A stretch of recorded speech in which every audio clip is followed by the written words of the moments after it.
নমস্কার, আমি শুভদীপ। তীর্থ কাকুর সঙ্গে তীর্থঙ্কর চন্দ্রের সঙ্গে এবারের পর্বটা আমার কাছে এক ইন্টারেস্টিং পর্ব। কাকুর সঙ্গে বিভিন্ন সময়ে যখন কথাবার্তা বলা হয়, ব্যক্তিগত পরিসরে যখন কথাবার্তা বলি, তখন দেখি যে পূর্বজদের প্রতি, তার অগ্রজদের প্রতি এবং সমসাময়িক বিভিন্ন মানুষের প্রতি তার শ্রদ্ধা, ভালোবাসা। এবং বিভিন্ন সময়ে বিভিন্ন কথাবার্তায় কাকু বারবার বলে ওঠেন যে অনেক কিছু তিনি শিখেছেন তারা ছিলেন বলে, তাদের স্নেহ ভালোবাসা পেয়েছেন বলে শিখেছেন, এবং সমসাময়িকদের থেকেও, যে গৌতমের মতো এরকম পরিশ্রমী আমাদের সময়ে কেন, বিভিন্ন সময় যদি দেখা যায় তাহলে বিরল। গৌতম হালদার। তা এই কথাগুলো যখন শুনি তখন মনে হয় যে সেই মানুষগুলোকে আমরা দেখতে পাই শুধুমাত্র মঞ্চের সেই জায়গায়, কিন্তু মঞ্চের বাইরে তাদের যে জীবন, সেই বেড়ে ওঠা, সেগুলির নাগাল আমরা পাই না সহজে। তা সেই সম্পর্কে যদি জানা যেত একটুখানি হলেও, একটুখানি এই কারণেই বলছি কারণ তাদের এক একজনের সম্পর্কেই একটা এপিসোডেও হয়তো কুলোবে না, যদি তাদের কাজ, তাদের চর্চা, তাদের চর্যা, জীবন যাপন সব নিয়ে যদি আলোচনা করতে হয়। এবং থিয়েটার তো শুধুমাত্র আমি স্টেজে উঠলাম, পারফর্ম করলাম, বেরিয়ে গেলাম সেরকম টাইপের নয়, নিজের যাপনের সঙ্গে থিয়েটার মিলে যায়, তা না হলে শিল্পী হওয়া মুশকিল। আমি ঠিক করেছিলাম যে যে কথাগুলি আমি বিভিন্ন সময়ে কাকুর থেকে জানতে পেরেছিলাম অফ ক্যামেরা, কোনো আগলহীন আড্ডার ক্ষেত্রে, সেইগুলো নিয়ে যদি একটা এপিসোড করা যায়। এবং ভাবছিলাম যে কত কত মানুষজন আছেন, তাদের সম্পর্কে কি কি প্রশ্ন করব। এইরকম যখন ভাবছি সেই সময় মনে হলো যে ঠিক করলাম যে কোনো প্রশ্ন করব না, আমি শুধুমাত্র পাগলা দাশুর মতো পটকায় আগুন দেওয়ার কাজটা করে যাব। এবং করেছিও তাই। এবারের পর্বে আমি যেটা করেছি সেটা হচ্ছে শুধু নামগুলো, সেই মানুষজনের নামটা আমি শুধু উল্লেখ করেছি, বা কখনো কখনো কোনো একটি ঘটনার উল্লেখ করেছি, এবং সেখানে কাকু বলে গেছেন।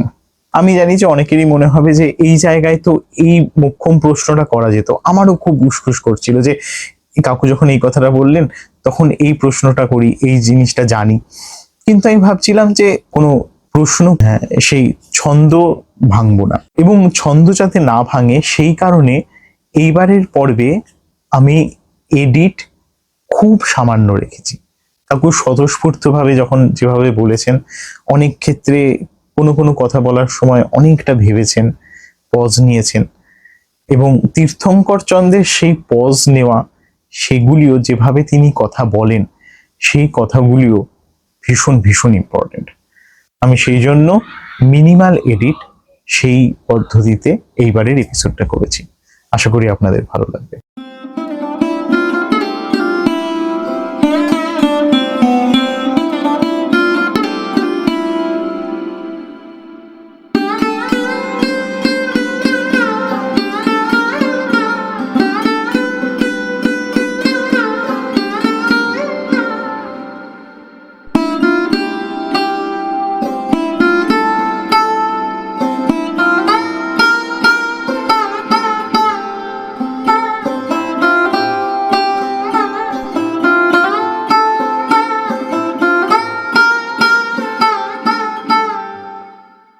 আগের দিন তুমি বলছিলে স্যারের সম্পর্কে, শুট হয়ে যাওয়ার পরে আমরা যখন কথাবার্তা বলছিলাম তখন তুমি বলছিলে যে অনেক অনেক কথা বলা হলো না, বলা মিস হয়ে গেল। রুদ্রপ্রসাদ সেনগুপ্ত, তার সম্পর্কে তুমি দীর্ঘদিন তার সান্নিধ্য পেয়েছো, সেই কথাগুলো। সেদিন রুদ্রবাবু সম্পর্কে যা যা বলেছিলাম, আমার মনে হয় যে অনেক কথাই বলা হয়। একটা দীর্ঘদিন তো সম্পর্ক এবং প্রচুর নানা রকম ঘটনা, কিন্তু যে ঘটনাগুলো একেবারে থিয়েটারের দিক থেকে শুধু না, মানুষ হিসাবেও আমাকে যথেষ্ট সবল করেছে বলা যায়, সেইটা রুদ্রপ্রসাদ সেনগুপ্ত। মানে এমনিতে আমি যখন ইউনিভার্সিটিতে পড়ি, তখন যখন কলকাতায় থিয়েটার দেখতে আসি, বা কলকাতায় আসার পরে, তখন তো কিছু কিছু নাটকের মানুষজন, যেমন রুদ্রপ্রসাদ সেনগুপ্ত, উৎপল দত্ত, অজিতেশকে আমি সেইভাবে পাইনি। তারপরে আমাদের অশোক মুখোপাধ্যায়, বিভাস চক্রবর্তী, অরুণ মুখোপাধ্যায়, এরা তো আমাদের খুবই শ্রদ্ধার মানুষ। এবং যে কেউ তেমন যদি হতো যে তখন যে কোনো দলেই আমি চলে যেতে পারতাম, মানে এরকম একটা ইচ্ছে ছিল আর কি, সবাইকে সেই জায়গা থেকেই দেখা ছিল। এইবার নান্দিকারে যখন ওই কাজটা ইন হাউস ট্রেনিংটা শুরু হলো, যখন ইন্টারভিউ দিলাম, চান্স পেলাম, তারপরে তো স্যারের ওখানে গেলাম।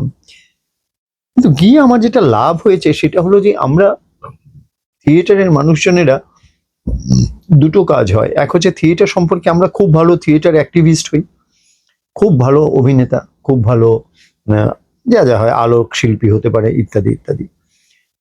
আর আরেক কিছু কিছু মানুষজন আছেন যে থিয়েটারে খুব কি বলবো, তাত্ত্বিক মানুষ, যে তত্ত্বগতভাবে তারা প্রচুর জানেন। এই যেমন এই পাওলোরই একটা কথা আছে যে মানুষ দু রকমের দেখা যায় আমাদের এরকম সামাজিক সংগঠন বা যে কোনো শিল্পের সংগঠনে। যে এক ধরনের মানুষকে আমরা বলি খুব অ্যাক্টিভিস্ট, এরা খুব ভালো অ্যাক্টিভিস্ট, এরা খুব ভালো পোস্টার মারতে পারে, এরা খুব ভালো এই করতে পারে, এরা খুব ভালো, মানে কিছু জিজ্ঞেস করবে না, ডান বা জিজ্ঞেস করে রাখেন, যা বলবে করে দেবে, এরা খুব ভালো অ্যাক্টিভিস্ট, আমরা খুব গর্বিত হই। আর আমরা যারা গর্বিত হই তারা বেশিরভাগ হচ্ছে ভার্বালিস্ট, আমরা শুধু বলি, তত্ত্বই করি।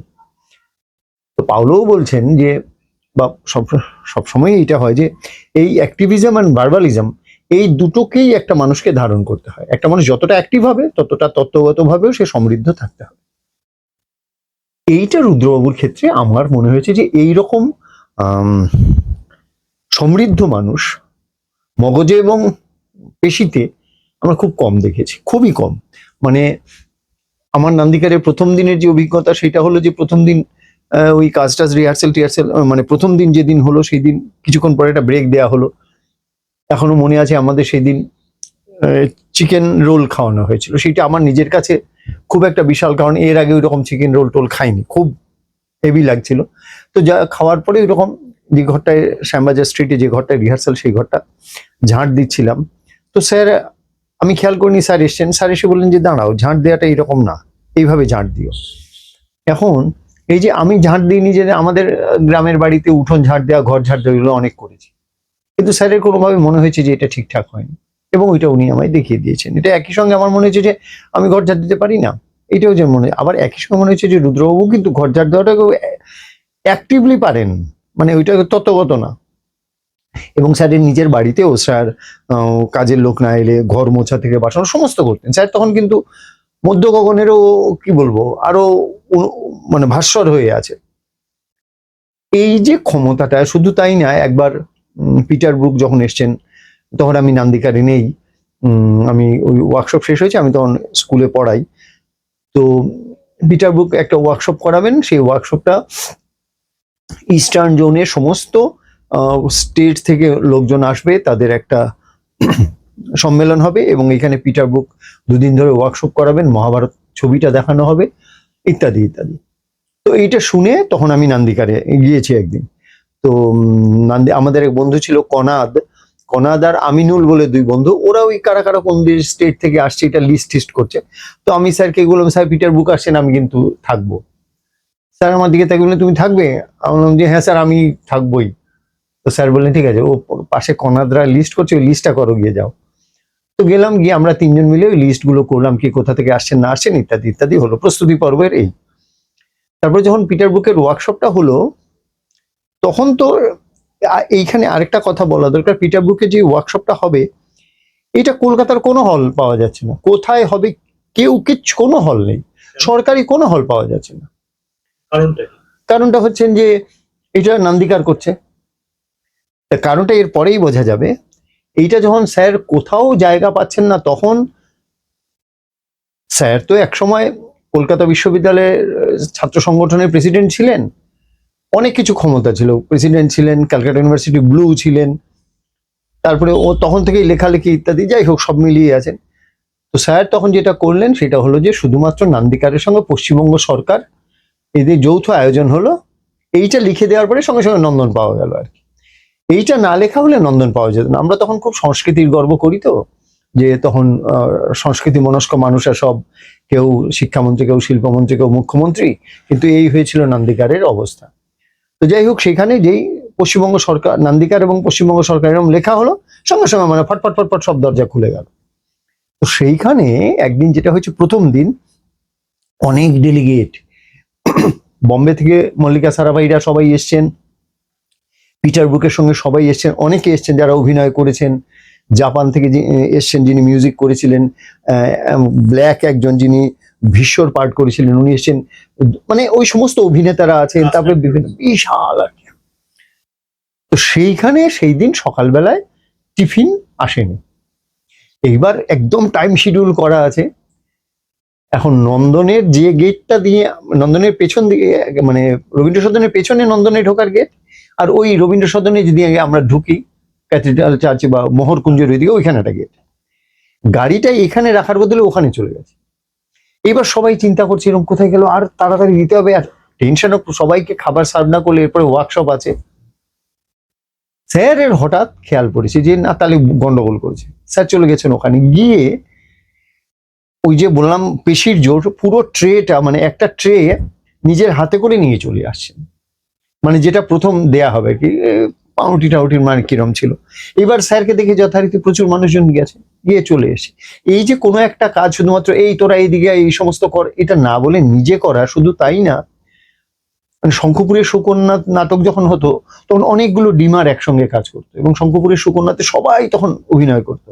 স্যারের অভিনয় ছিল না, স্যার তখন ডিমার ঠেলতেন, এবং 7টা না 6টা ডিমার সেই ওঠাপড়া করতো। আর অশোক প্রামাণিক যিনি আলো করতেন, অশোকদারও অভিনয় ছিল।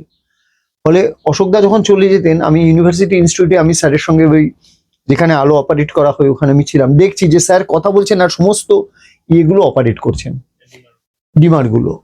আলো যে যখন শঙ্করপুরের সুকন্যা যখন আলো হয়, তখন তাপসিনের সঙ্গে আলো নিয়ে স্যারের যে ডিসকাশন, সেটা যদি এরকম ডকুমেন্টেশন থাকতো তাহলে বোঝা যেত যে আলো সম্পর্কেও রুদ্রপ্রসাদ সেনগুপ্ত কতটা জানেন। মানে আমি পাওলো ফ্রেডির কথা স্যারের কাছে প্রথম শুনি। আমরা যখন ছোটদের নাটকের কাজ করতে আসি তখন শুধু ছোটদের নাটকের কাজ এই এই টেকনিক হবে, ওদেরকে দিয়ে নাটক হবে, এরকম না। চাইল্ড সাইকোলজি নিয়ে, চাইল্ড এডুকেশন নিয়ে যত কিছু আমার পড়াশোনা বা শুরুয়াত কিছুটা দূর আমার বাড়িতে বাবা মার কাছে, আর তার বেশিরভাগটা ফলিত যেটা সেটা হচ্ছে রুদ্রপ্রসাদ সেনগুপ্তের কাছে। এইরকম একজন মানুষের সত্যি মানে স্যার সম্পর্কে আমাদের নানা কারণে অভিমানও আছে। সেই অভিমান, উনি একজন এমন অর্গানাইজার যে অর্গানাইজারের সবসময় কাজ, যত কাজ সব আমার একদম প্রিয় হয়ে যাবে এরকমটা হয়ও না। ফলে তখন কিছু অভিমান হয়েছিল। পরে অনেক সময় দেখেছি যে সত্যি সত্যি আমার নিজের ক্ষেত্রে দিয়েও দেখেছি যে স্যারের যে স্ট্যান্ড গুলো ছিল এটা কতটা সঠিক এবং শক্ত ছিল। আমাকে একবার স্যার কোনো একটা কারণে বলেছিলেন যে তোমার সততার খুব দম্ভ। তো তখন যথারীতি আজকে থেকে কত ধরো 92-94 সাল, অতগুলো বছর আগে খুব মনে লেগেছিল। কিন্তু পরে আমি দেখেছি সততার দম্ভটা কি মারাত্মক। আমাদের অনেক বন্ধুই আছে যারা নিজেরা নিজেদেরকে সৎ, আমি সৎ এইটা এরকম বাক্যে না বলেও নিজেকে দেখানোর জন্যে এমন অনেক কাজ করেন, তখন বোঝা যায় যে দম্ভটা প্রকাশ পায়। হয়তো আমারও প্রকাশ পেয়েছিল, আমি স্যারেরটা নিতে পারিনি তখন। ফলে এই যে আমাকে মানে যদি ওই রকম বলি যে যতটুকু যে আমার ক্ষমতা অর্জন হয়েছে, এমনকি আমি যখন হন্তারক নাটক লিখি, হন্তারক নাটকের একটা ক্লু স্যার আমাকে দিয়েছিলেন। আমি সেইবার গ্রীষ্মের ছুটিতে আসামে যাব ওই আমার রিসার্চের জন্য।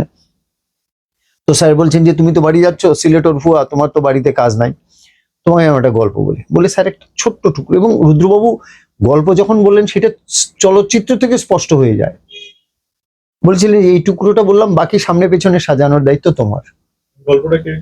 গল্পটা ছিল স্যার, গল্পটা যেটা বলেছেন যে ধরো একটা সিনেমা হচ্ছে, একটা নাটক হচ্ছে। নাটকটা হলো যে যে মঞ্চটাতে নাটক হচ্ছে আর অনেকগুলো টিভি স্ক্রিন দর্শকদের মধ্যে বসানো আছে। এবার মঞ্চে যা হচ্ছে সেইটা দর্শকরা ওই টিভি স্ক্রিনেও দেখতে পাচ্ছে, মঞ্চেও দেখতে পাচ্ছে। গল্পটা হচ্ছিল, এই স্যার যে টুকরোটা বলেছেন সেটা হচ্ছে এইরকম যে একটি ছেলে সে মিলিটারিতে জয়েন করে, এবং মিলিটারি আর্মির যে ট্রেনিং, সেই আর্মির ট্রেনিংটা একটা ভিগোরাস একটা ট্রেনিং হয়। সেই ট্রেনিং এ আস্তে আস্তে ছেলেটা পাল্টে যেতে শুরু করে, তার মানসিকতাটা একটা মেকানিক্যাল হয়ে যায়। এইবার যেটা ঘটে সেইরকম ট্রেনিং নিয়ে একটা এই ধরো কমান্ডো হয়েছে। কমান্ডো হয়ে যাওয়ার পরে শেষে একটা সময় একদিন সে যখন কমান্ডো হয়েছে, ধরে গেল সে কাশ্মীরে আছে এইরকম, তো সেইখান থেকে তার বিয়ে ঠিক হয়। এবার সে বিয়েতে আসে, এসে সিমলাতে ধরা গেল তারা বিয়েটা অ্যারেঞ্জ করেছে, সব আর্মি অফিসাররা ইত্যাদি দিয়েছে, হেভি একটা হোটেল হয়েছে ইত্যাদি। তো তো বিয়ের যেদিন বউ ভাত হলো সেই দিন ভোরবেলায় ওর ঘুম ভেঙে গেছে। ঘুম ভেঙে যাওয়ার পরে সে তার স্ত্রী তখন বিছানায় শুয়ে আছেন।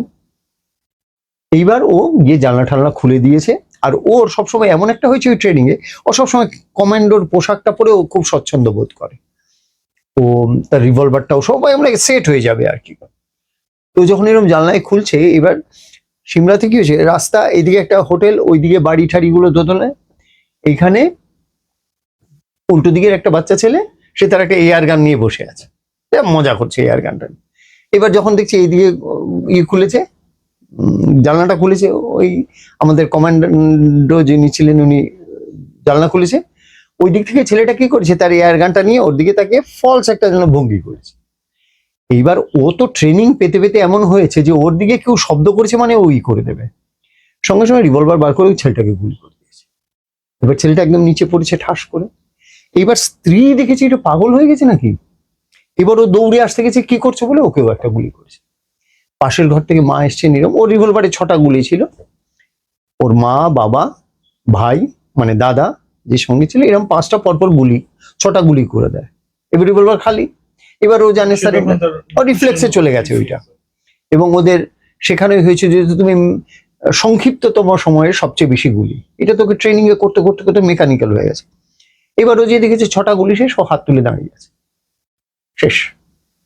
এই হচ্ছে, স্যার বলেন যে এই হচ্ছে তোমার গল্প ক্লু, এবার যাও তুমি করো হন্তারক পরে হন্তারক। সেই হন্তারকটা আমি লিখে ফিরিয়ে যেদিন আসি, এই দিন আমি নেমেই স্যারকে ফোন করছি, স্যার আমি নাটকটা লিখেছি। বলছেন বেশ, কালকে তুমি চলে এসো। চলে গেছি স্যারের বাড়িতে। এইটা মানে কতগুলো স্মৃতি এইরকম। স্যার শুয়ে আছেন, আমি খাতাটা স্যারের ভুঁড়ির উপর রেখেছি, আমি চৌকিতে বসি, স্যারের ভুঁড়ির উপর খাতা, স্যার শুয়ে আছেন। আর স্যার যখন কোনো কিছু শোনেন তখন চোখ বন্ধ করে শুয়ে আছেন। এবার আমি আমার নাটকটা পড়তে পড়তে ভাবছি স্যার কি ঘুমিয়ে পড়লেন নাকি। তারপরে তো যাই হোক, আমি পড়েছি, পড়ার পরে স্যার তাকালেন আমার দিকে, তাকিয়ে বললেন, আমাকে কিছুই না বলবেন, সাথী তীর্থ একটা খুব ভালো নাটক লিখেছে, ওকে খাওয়াও। তো সাথীদি খুব ভালো কেক বানাতেন, কেক খাওয়ালেন।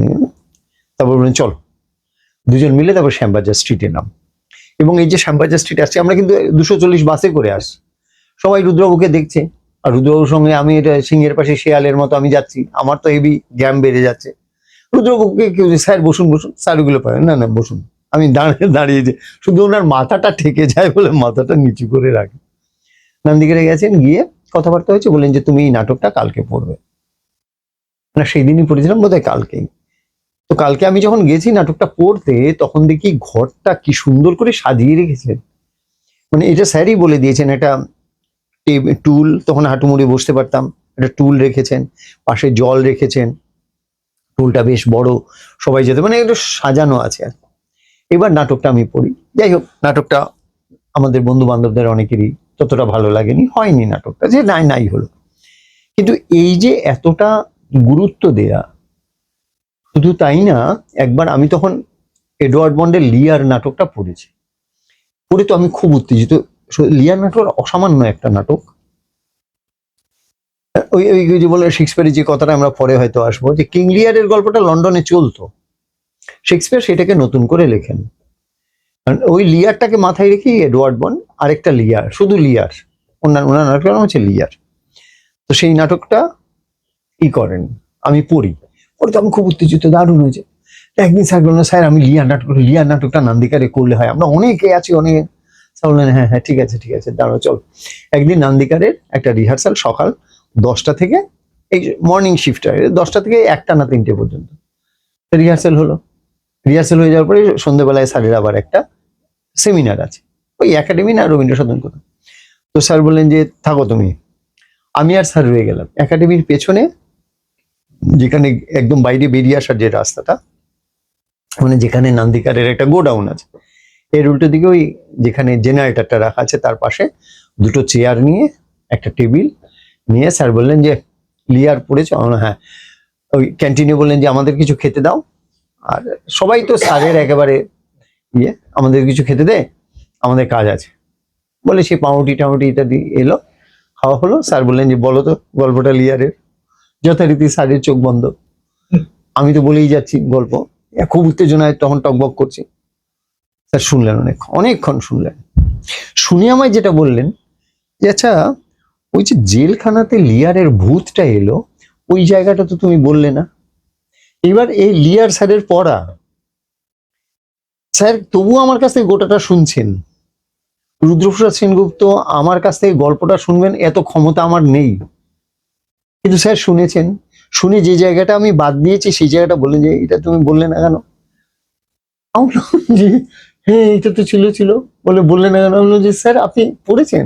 যথারীতি স্যার হাসছেন, এসে বলছেন যে জানো, মানুষজন যখন কিছু পড়ে না তখন সেইটাই সে মনে রাখে যেটা সে মনে রাখতে চায়, বাকিটা সে মনে রাখে না। যার জন্য তুমি ওই লিয়ারের ওই জায়গাটা ই করে দিয়েছো। আমি পরে তুমি সত্যি সত্যি ওই জায়গাটা আমার একটু অন্যরকম লেগেছে, হয়ে গেছে।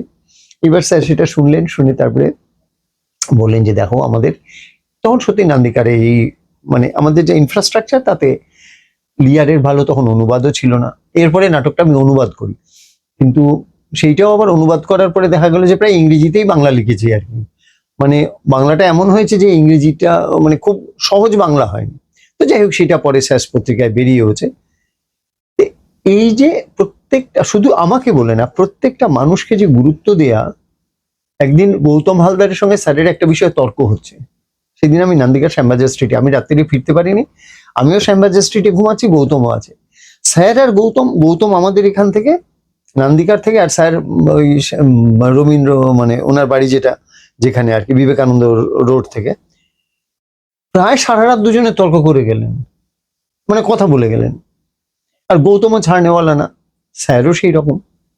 এবার এই যে এতক্ষণ সময় দিচ্ছেন, কথা বলছেন, শুধু আমাকে বা গৌতমকে এরকম না, যে কোনো মানুষ যাদের আগ্রহ ছিল বা আছে তাদেরকে এইভাবেই চেষ্টা করেছেন। আমরা কতটা হতে পেরেছি না পেরেছি সে তো স্বতন্ত্র কথা, কিন্তু এইরকম একটা দৈত্যের মতো মানুষ মগজে আর শরীরে দুটোতেই আমি খুব খুব কম দেখেছি, খুবই কম।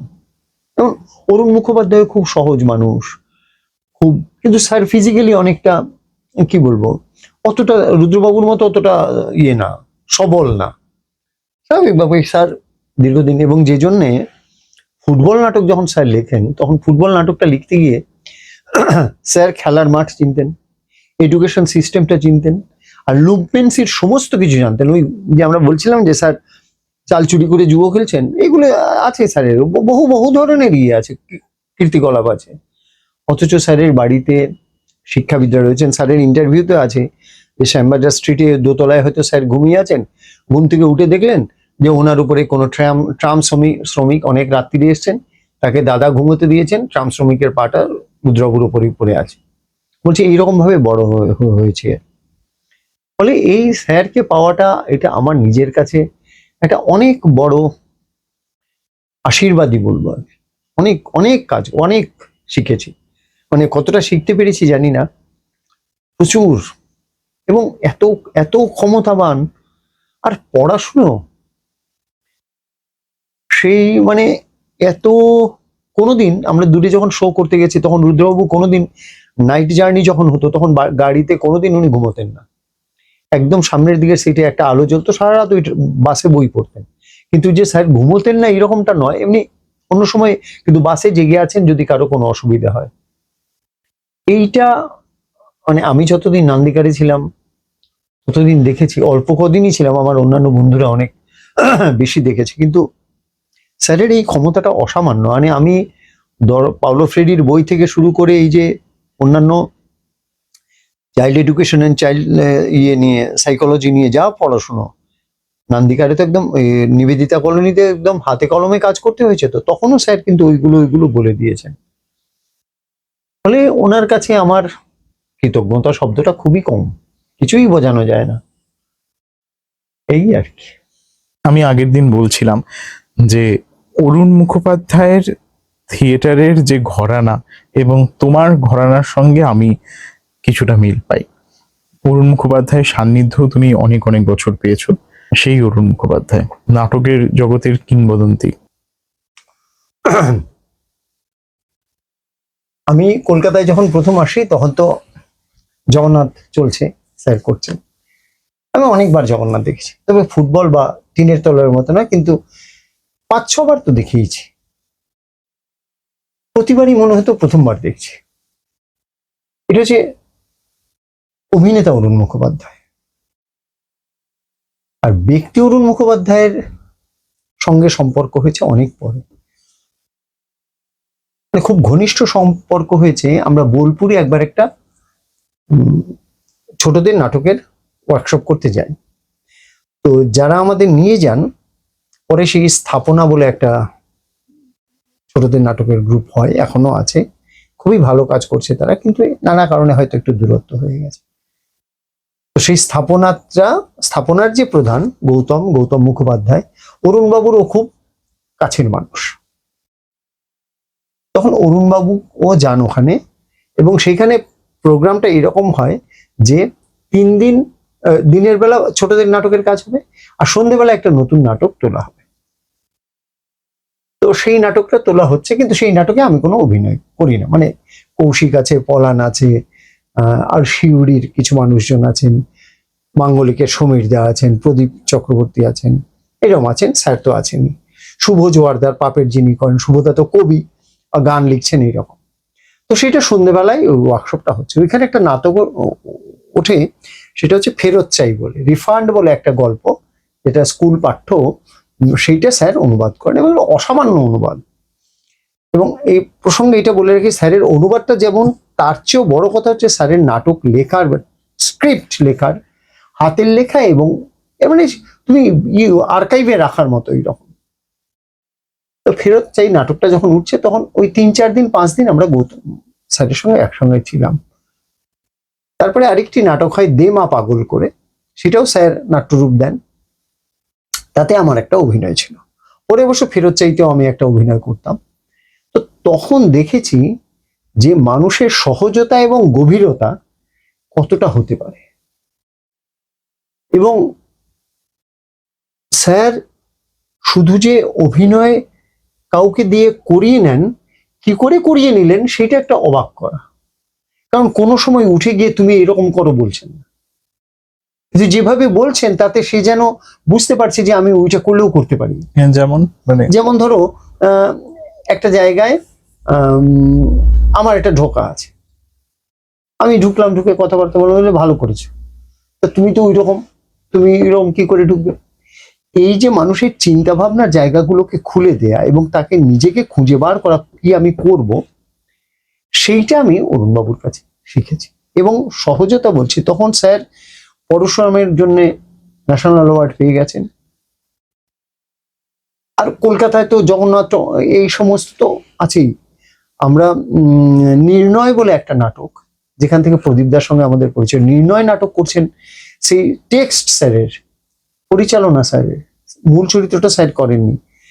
নির্ণয় নাটকটা অসামান্য একটা, সেটা আমরা বোলপুরেই দেখি, খুবই ভালো একটা নাটক। এবার এই যে প্রায় বিশ্ব সাহিত্য সম্পর্কে একটা ধারণা, নাট্য সাহিত্য সম্পর্কে একটা ধারণা, এবং সেইগুলোকে ধারণ করার ক্ষমতা, এইটা কলকাতাতে ওই যে বললে থিয়েটারের স্বর্ণযুগ, সেই স্বর্ণযুগে যারা যারা ছিলেন তাদের প্রায় প্রত্যেকেরই ছিল, প্রায় প্রত্যেকেরই, কম বেশি ইত্যাদি আছে, তাদের প্রায় প্রত্যেকেরই ছিল। সেইটাই হচ্ছে অরুণবাবু, মানে একটা নির্ণয়ের গল্পটা, যেমন ওই পরে উনি ওই যে নাটকগুলো করেছেন, যেমন আমরা খুব করি, ওই যে সাঙ্কো পাঞ্জাকে নিয়ে নাটকটা, ডন কিহতকে নিয়ে নাটকটা, যেটা হ্যাঁ, ডন তাকেই ভালো লাগে। হ্যাঁ। এবার এইটাতে স্যারের নিজস্ব অভিনয় তো 5 সেকেন্ড বা 10 সেকেন্ড, বোবা। হ্যাঁ, কিন্তু আমি বলছি যে এইটা সেন্স অফ হিউমার বলি, টাইমিং সমস্ত কিছু, এমনকি জগন্নাথেও এগুলো তো যে এক একটা রিমার্কেবল নাটক। কিন্তু যেটা মূল আমার মনে হচ্ছে যে সমস্ত মানুষকে গ্রহণ করার একটা মানসিকতা, আর একই সঙ্গে প্রচন্ড দৃঢ় একটা মানুষ। জগন্নাথ যখন দীর্ঘদিন পরে হয়, তখন একাডেমিতে এই ঘটনাটা একেবারে আমাদের সামনে ঘটে। সেদিন হাউসফুল, স্বাভাবিক হাউসফুল, মানে যেদিন হবে জগন্নাথ শোনা গেছে সেই দিন সকালে গিয়ে টিকিট কেটেছি, তাও পেছনে টিকিট, ইত্যাদি ইত্যাদি। অরুণ বাবুই অভিনয় করছে। অরুণ বাবু অভিনয় করবে আচ্ছা। এবং যার জন্য এইটা। হ্যাঁ। তো যাই হোক, তখন তো অরুণ বাবুর সঙ্গে আমাদের খুবই, স্যার মেকআপ নিচ্ছেন, আমরা গিয়েছি ভিতরে, মেকআপ নিতে দেরি আছে, বসে আছেন, কথাবার্তা বলছেন। এটা কোন সাল মোটামুটি? এই নতুন জগন্নাথ হলো কবে? নতুন জগন্নাথ তো চেতনার 50 বছরে। হ্যাঁ, আহ, সেটা তো সুজন করেছে। না এটা না, এর আগে স্যার যখন আবার নতুন নতুন করে, মানে সুজন না, নতুন করে করার সময় যখন স্যার করলেন আচ্ছা তখন। আচ্ছা। যেমন আর প্রসঙ্গ করবো, স্যার যে সহজতা দিয়ে কিভাবে ধরতে পারেন, মারিচ সংবাদ একটা মাইলস্টোন, হুম। এই সহজতায় ওই রকম ভাবে থিয়েটার কিন্তু বাংলা থিয়েটারে হয় না। একদম। আমরা ব্রেক্ট বলি, এই বলি, না বলি, যা যা বলি, এবং মারিচ সংবাদ শুধুমাত্র যে কলকাতায় হয়েছে, বিভিন্ন দল, মফস্বলের বিভিন্ন দল মারিচ সংবাদ অভিনয় করছে। তার মানে যে বিষয়টা স্যার বলতে চাইছেন, সেই বিষয়টা কিন্তু প্রত্যেকটা জায়গায় খুব রিলেভেন্ট, মানে মানুষ পৌঁছতে পারে। এবং মারিচ সংবাদ এমন একটা প্রোডাকশন যে মানে দীর্ঘ 50 বছর ধরে চলছে। আমার এটা খুব ভেবে আশ্চর্য লাগে যে এখনো তার জনপ্রিয়তা তো আলাদা কথাই, কিন্তু তার প্রয়োজনীয় মানে স্যার নিজেও বলছিলেন, অরুণ মুখোপাধ্যায় নিজে বলছিলেন যে 50 বছর ধরে প্রাসঙ্গিক, এটা খুব দুঃখের কথা, মানে তিনি ভিন্ন অর্থে বলছিলেন। এবং রবীন্দ্রনাথের যে কথাটা আছে, সহজ কথা কইতে আমায় কহ যে, সহজ কথা যায় না বলা সহজে। মারিচ সংবাদ আমার মনে হচ্ছে যে এত সহজ ভাবে বলা, এত কঠিন একটা জটিল বিষয়, মানে সেটা সেট ডিজাইন বলি বা স্ক্রিপ্ট তো বটেই, গানগুলিও এবং সুর যেগুলি উঠে আসছে, গানের সুর সম্পূর্ণটা মিলিয়ে যে এত সহজ ভাবে। যেটা একটা বলি, শিমুরালিতে বোধন বলে একটি সাংস্কৃতিক সংস্থা ছিল। আমি তখন কল্যাণী থেকে বেরিয়ে প্রথমবার ডন বস্কোতে চাকরি করি, তখনও মারিচ সংবাদ আমি দেখিনি। মারিচ সংবাদ, বোধন, মারিচ সংবাদ ধরলো, এবং যেহেতু আমি তখন নান্দিকারে ওয়ার্কশপ করেছি, এই করেছি, থিয়েটার একটু নাম রাখছে, বোধনে মারিচ সংবাদের ডিরেকশন হচ্ছে আমার। আমি তখন মারিচ সংবাদ দেখিনি, কিন্তু মারিচ সংবাদ আমরা যখন তৈরি করছি, তখন আমরা অন্যরকম তৈরি করছি, মানে আমি নাটকটা অন্যরকম করছি এরকম কিছু না, আমরা সেটটা এরকম করিনি, কতগুলো ব্লক দিয়ে ইত্যাদি দিয়ে, মানে হেভি কায়দা কানুন করেছি। পরে দেখলাম আরো সহজে করা যায়। বোধন সাংস্কৃতিক সংস্থা শিমুরালিতে মারিচ সংবাদ করছে, তার মানে যারা দেখতে আসছেন এবং যারা করছেন তারা এটাকে নিজের বলে মনে করছেন। ফলে ওইটা তো করেছেন একেবারে শুরুর দিকে, একেবারে শেষ পর্যন্ত কিন্তু ফেরত চাই বা ইত্যাদিতেও যে সহজ কথাটা, যে কথাটা বললাম, যে স্যার পরশুরামের জন্য প্রাইজ পেয়ে গেছেন। অরুণ মুখোপাধ্যায় একজন, কি বলবো, প্রায় বিশ্ববিখ্যাত ব্যক্তি যদি বলি তাই, কারণ আমরা মোবাইল ফোনের কথা প্রথম স্যারের কাছে শুনি। স্যার তখন বিদেশ থেকে ফিরে এসেছেন, এসে বলছেন যে অবাক কাণ্ড জানো তো, আমি 19 তলা ফ্ল্যাটে আমাদের থাকতে মানে বাড়িতে আমাদের থাকতে দিয়েছি, 19 না 29 তলা, আমি নিচে আছি, ওখান থেকে একজন ফোন করে ওই আমার সঙ্গে ঘুরছে, তার সঙ্গে একটা ফোন, কোনো ই নেই। আর তখন শুধু আমাদের এখানে 2-1 জনের কাছে পেজার পাওয়া যেত, এখানে বেঁধে নিয়ে ঘুরতে। তো যাই হোক, আচ্ছা, আমরা আড্ডার মাঝখানে একটা কথা ফেলে এসেছি, একাডেমিতে মেকআপ করছিলেন জগন্নাথের। তো মেকআপ জগন্নাথ, তখন একটা ফোন এলো, তখন রাইটার্স থেকে একটা ফোন এলো যে একজন মন্ত্রী আসতে চান, দেখতে চান। তো যিনি এই খবরটা নিয়ে এসেছেন উনি বলছেন যে উনি আসতে চান। স্যার বললেন আসুন, বলছেন যে কিন্তু তো হাউসফুল, পরের দিন আসুন। নির্বিকার না, ওনার জন্য একটা সিট চাই, ওনার জন্য এরকম এরকম কিছু বলেনি, পরের দিন আসুন, মানে মন্ত্রী হোক আর শান্তি হোক, কোনো ই নেই, ওই ওই ওই জায়গায় প্রচন্ড শক্ত। এবং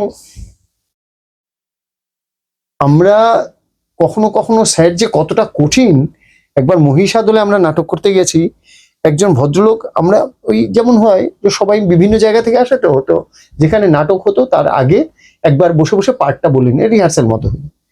এবার রিহার্সাল দিচ্ছি, এক লোক, সে মানে ওইখানকার খুব হয়তো ইয়ার বোদ্ধা, হ্যাঁ একটা কমেন্ট করছে, ও একটা কমেন্ট করছে। কিছুক্ষণ পরে স্যার যা তাকে বললেন, আমি জীবনে কাউকে বলতে পারবো না আপনি কি, মানে ওনার ভাষা স্যার একদম। ওই কাঠিন্যটাও যেমন আছে, ওই সহজতাও আছে। বোলপুরের থেকে অনেকটা দূরে রূপপুর বলে একটা জায়গা, রূপপুর একটা জায়গায় নাটকের শো হবে ফেরত চাই, সরি দেমা পাগল করে। আমি করছি, কৌশিক আছে শান্তিপুরের, হঠাৎ কৌশিক আমায় বলছে, দেখো স্যারকে দেখো। দেখছি স্যার একটা পাগলের, ওই দেমা পাগল করে তো সবাই পাগল, তো স্যার একটা পাগল পার্ট করেন, মেকআপের পর চলে গেছেন, গিয়ে একজনের বাড়ি থেকে আগাছা, ওই বেড়ার মধ্যে যে সমস্ত লতা পাতা হয় সেইগুলো নিয়ে নিজে মাথা আপন মনে নিজের মাথায় গুজছেন। যে কাউকে তো বলতে পারে এই আমাকে কিছু এনে দেন না, নিজেই গুজছেন, গুজে টুজে আরো পাগল হচ্ছেন। কৌশিক বলছে দেখো অবস্থা, একজন ন্যাশনাল অ্যাওয়ার্ডই এই সহজতা স্যারের। আর গানের সুর সম্পর্কে তো স্যারের, মানে আমাদের নাটকের গান, অরুণ মুখোপাধ্যায় হচ্ছেন মাস্টার লোক। দুর্দান্ত।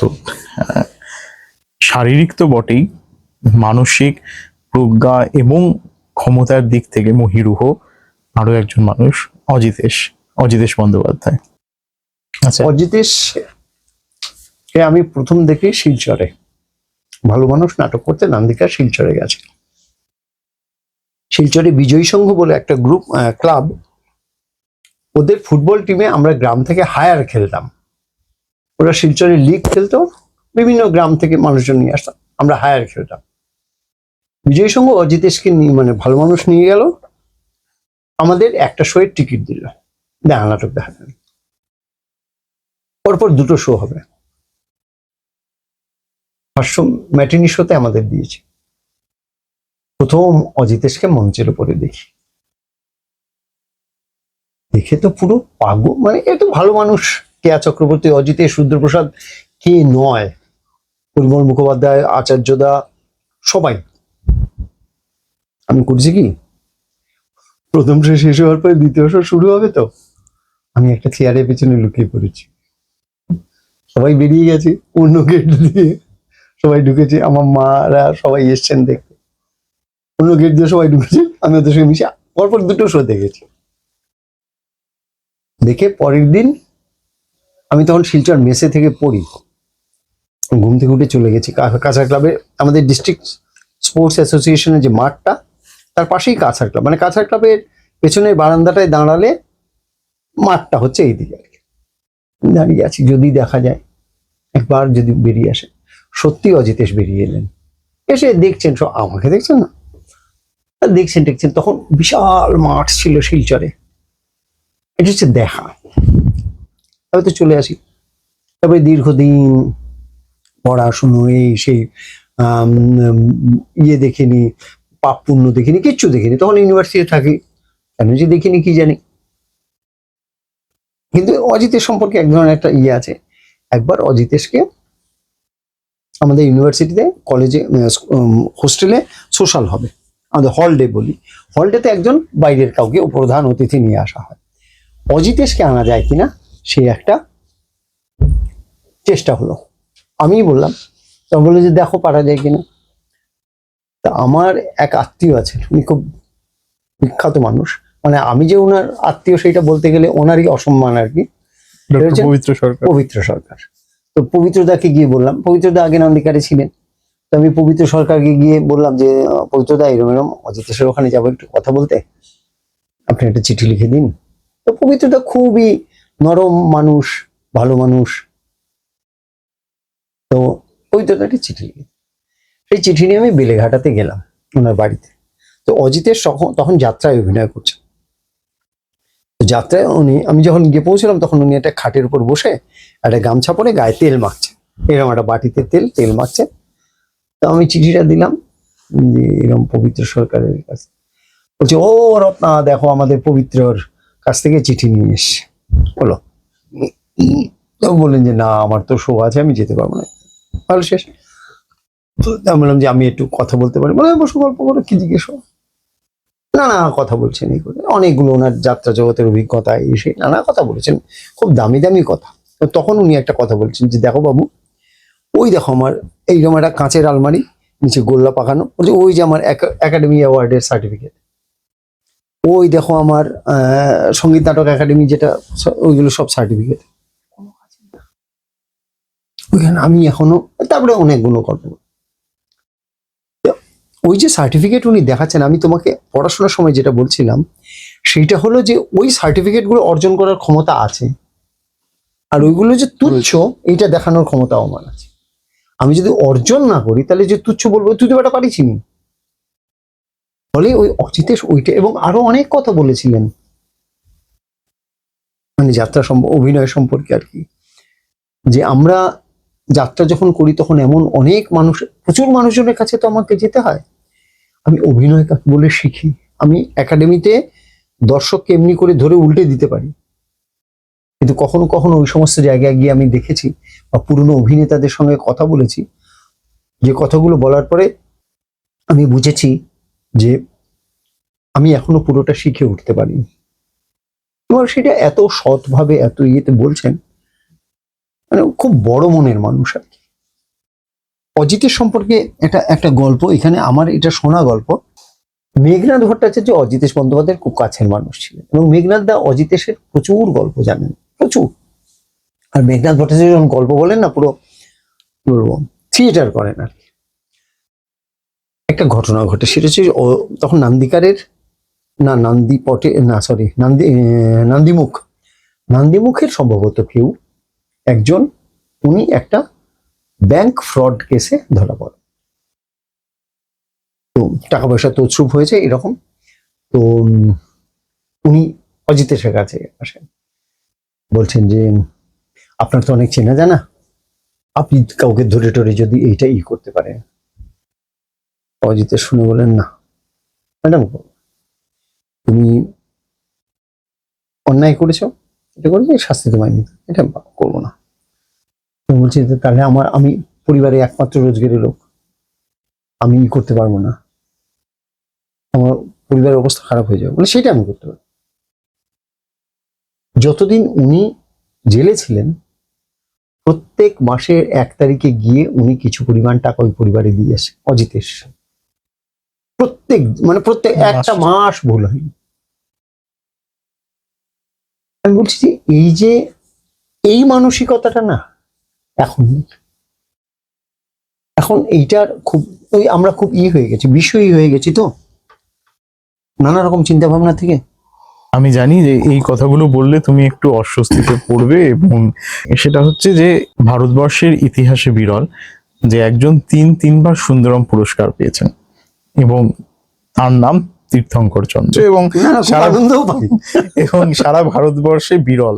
হ্যাঁ, 3 ভুবন। আরে কেউ দেয়নি তো কি করবো, বিরল কি, আমি 3বার দিয়েছি, কেউ আমার বন্ধুরা দেয়নি, তাই পায়নি, দিলে পেত। আচ্ছা ঠিক আছে, আমি তোমার কথা মেনে নিচ্ছি।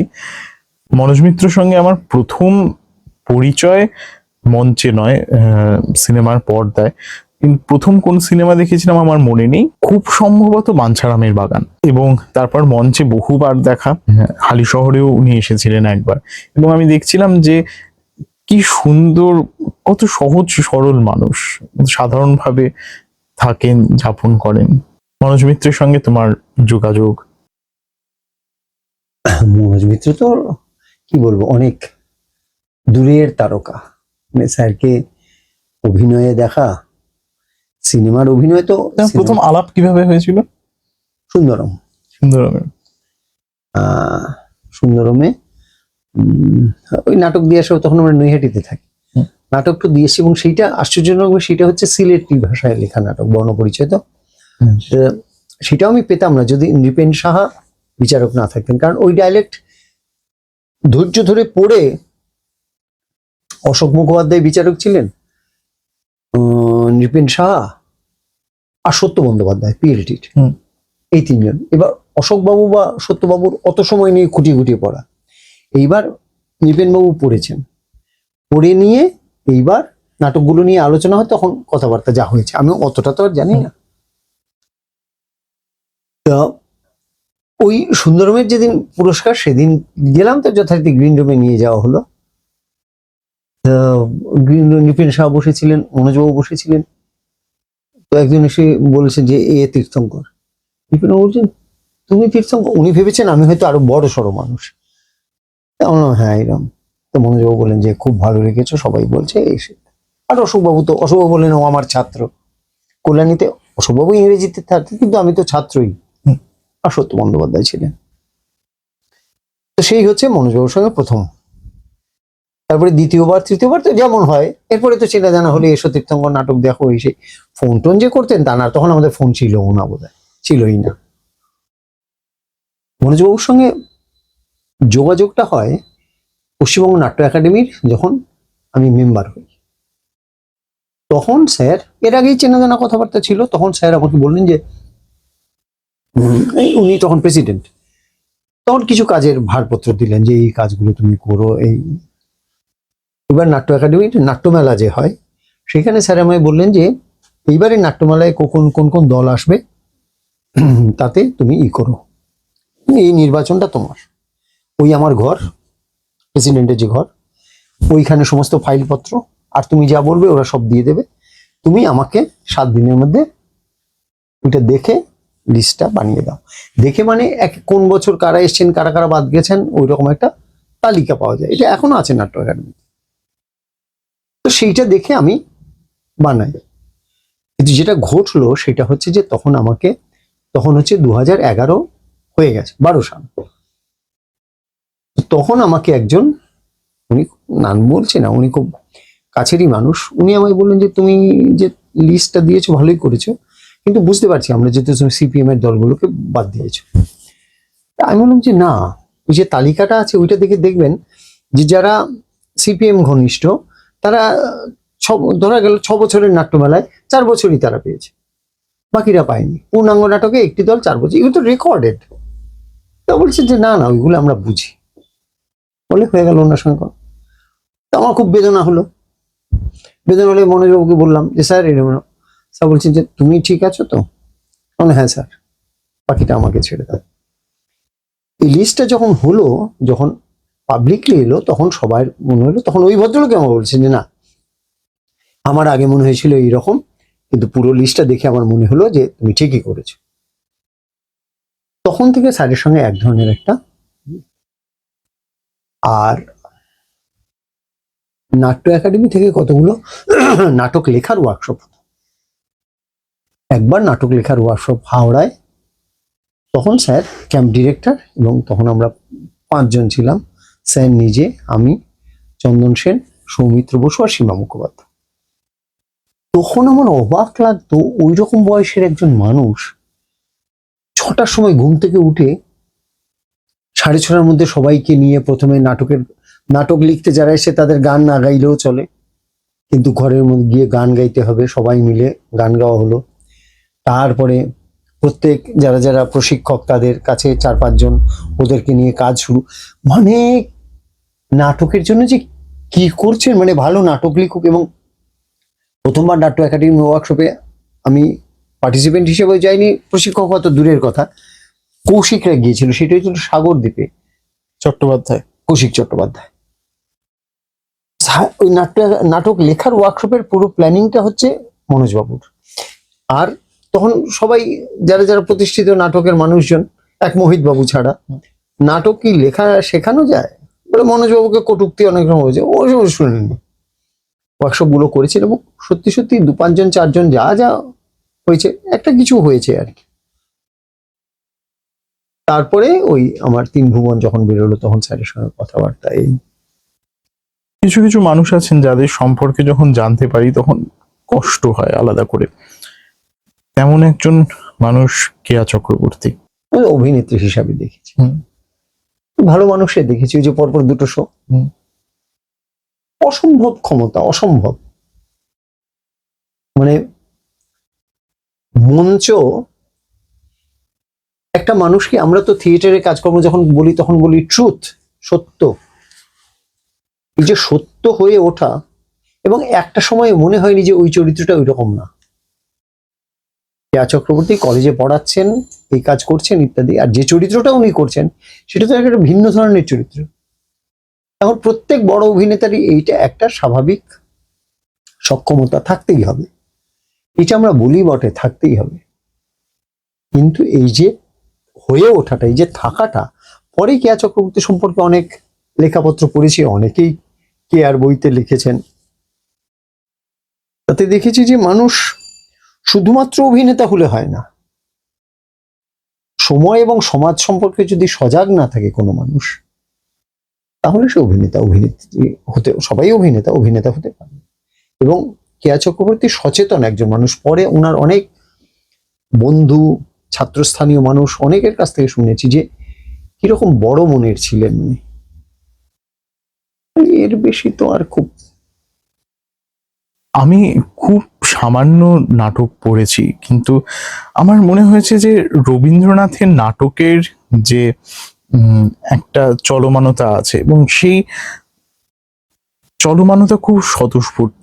মানে স্বতঃস্ফূর্ত আমি এই অর্থে বলবো যে সেখানে যদি আমি সামান্য একটা শব্দেরও অদল বদল করি, পুরো স্ট্রাকচারটা যেন ভেঙে পড়ছে। এই একই জিনিস অন্য যে নাট্যকারের নাটক পড়তে গিয়ে আমার মনে হয়েছে, তিনি হলেন মোহিত চট্টোপাধ্যায়। আমি জানি না কবি বলে কিনা, কিন্তু তার নাটকের স্ক্রিপ্টের মধ্যে এক অসম্ভব কাব্যময়তা আছে। মানে আমি অবশ্যই ছন্দগত কাব্যময়তা বা সেই রকম বলছি না, কিন্তু প্রত্যেকটা ডায়লগ এমন ভাবে লেখা, ওয়েল ব্যালেন্সড আমি বলবো, যে সেখানে আমি যদি কোনো শব্দের যদি একটু রকম ফের করি, একটু আগে পরে করি, বা শব্দ পাল্টিয়ে দেওয়া তো আরো মানে মুশকিলের, কিন্তু যদি একটুখানি অদল বদল করি, তাহলে আমার মনে হয় যে একটা যে সাবলীলতা সেটা যেন নষ্ট হয়ে যাচ্ছে, ভেঙে পড়ছে। এই বিষয়টা তুমি আরো ভালো বলতে পারবে। মোহিত চট্টোপাধ্যায় আমার বড্ড প্রিয় একজন নাট্যকার। মোহিত বাবুর সঙ্গে তো এমনি আমার ফট করে পরিচয় হওয়ার কথা না, কারণ মোহিত বাবু তখন প্রতিষ্ঠিত নাটককার বলে কিছু বোঝা যায় না। মোহিত বাবু হচ্ছেন সেই নাটককার যিনি বাংলা নাটককে তখন ধরে রেখেছেন একাই। আমাদের মনোজ মিত্র আছেন, কিন্তু মনোজ মিত্র নাটকের ঘরানা আর মোহিত বাবুর ঘরানা একেবারে অন্যরকম। মোহিত বাবু যখন প্রথম শুরু করছেন রাজরক্ত বা কণ্ঠনালীতে সূর্য, গন্ধরাজের হাততালি, এইসব যখন করছেন, সিংহাসনের ক্ষয়রোগ, সেটি একেবারে অন্যরকম একটা নাটক। তারপরে ট্রান্সফর্মড হয়। সেগুলি তো ওনার নাটক সম্পর্কে যে আলোচনা, সেটা প্রশ্ন নেই। মোহিত বাবুর সবচেয়ে বড় গুণ যেটা, সেটা হচ্ছে খুব রসিক মানুষ। এত রসবোধ এবং এত ধৈর্য আমি খুব কম মানুষের দেখেছি। আমাদের পরিচিত একজন, আমাদের থেকে একটু সিনিয়র একজন নাটকের মানুষ, উনি বোম্বেতে থাকতেন। তো বোম্বেতে থেকে উনি নাটক লিখে আনতেন, মানে ছুটিতে এলেন। এবার মোহিত বাবুকে সকাল থেকে সন্ধ্যে পর্যন্ত নাটক শোনাচ্ছে, হয়তো 4টে নাটক শোনালেন পরপর। মোহিত বাবু কিন্তু বসে বসে শুনছেন, এবং এই শোনাটা যে কি ধৈর্যের আর কি ভয়ঙ্কর। এবং নাটকগুলো বলতে নি ভদ্রলোকের চেষ্টা ইত্যাদি খুব ছিল, কিন্তু নাটক পুরো শোনা যায় না। এখন আমার কাছে এই কথাটা বলা খুবই ধৃষ্টতা, তুমি কে, তুমিও অত বড় কথা বলে, ঠিক, কিন্তু আমি নিজে পড়ে দেখেছি। এবার মোহিত বাবুকে যখন বলা হলো যে আপনি কি করে পারেন, না কষ্ট করে লিখেছে তো। এটা হচ্ছে এক মানুষ হিসাবে খুব রসিক মানুষ। আর যেটা, সেটা হলো যে নাটকের মোহিত বাবুর সবচেয়ে সক্ষমতা যেটা, সেটা হলো যে অনেক বড় কথাকে, অনেক গভীর কথাকে, না এটা সব নাটককারেরই তাই, সহজভাবে ধরতে পারেন। এবং গোটাটা জুড়ে তার একটা, ওই যে তুমি যেটা বললে, একটা কাব্যের মতো তার একটা গতি থাকে। মানে এগুলো খুব অ্যাবস্ট্রাক্ট কথা, কি কাব্যের গতি, উনি কি পয়ারে নাটক লেখেন, ওইসব কথা বলছি না। কিন্তু যেমন মোহিত বাবুর, হ্যাঁ, চলনটা যেমন মোহিত বাবুর এটা বিখ্যাত নাটক মহাকালীর বাচ্চা। মহাকালীর বাচ্চা একটা, মানে সেই হতে কাব্যিক নাটকের ধারে কাছে আসার কথা না, কিন্তু যা হিউমার এবং যে বিষয়, একটা ছেলে আস্তে আস্তে দেখা হলো বড় হচ্ছে এবং যা পাচ্ছে তাই খেয়ে নিচ্ছে, সেইটা নিয়ে একটা নাটক। সেইটা তখন একটা হচ্ছে মোহিত বাবু, কিন্তু আবারও বলছি, মোহিত বাবু ওইভাবে বললে, যদি একবার রাজনীতির স্থূলভাবে বলি, তাহলে কিন্তু তখন যে নকশালবাড়ি আন্দোলন হয়ে গেছে ইত্যাদি, তার সঙ্গে মোহিত বাবুর মানসিক যোগ আছে কিনা আমি হয়তো অতটা জানতে পারবো না, কিন্তু প্রতিষ্ঠাগত যোগ খুব একটা ছিল না। উনি আমাদের কাছে, আমার কাছে অন্তত যতটা, সেটা হচ্ছে উনি প্রাতিষ্ঠানিক বা সিপিএম এর কাছাকাছিরই মানুষ, জানি না আমি। কিন্তু ওই নাটকটা লেখার সময় কিন্তু নাটকের ভেতরে, এবং গ্রুপ থিয়েটার পত্রিকাতে তখন রিপেন সাহা ছিলেন, একটা বিশেষ সংখ্যাই হয় শুধু মহাকালীর বাচ্চাকে নিয়ে। তার সেট কিভাবে হয়েছে, লাইট কিভাবে হয়েছে, মিউজিক, সবাই লিখছেন। আমাদের দেবাশিস দাশগুপ্ত মিউজিক করছেন, মানে সব মিলিয়ে একটা অসাধারণ নাটক। আমাদের থিয়েটার ওয়ার্কশপ প্রোডাকশন করছে, অশোকবাবু অসামান্য অভিনয় করছেন।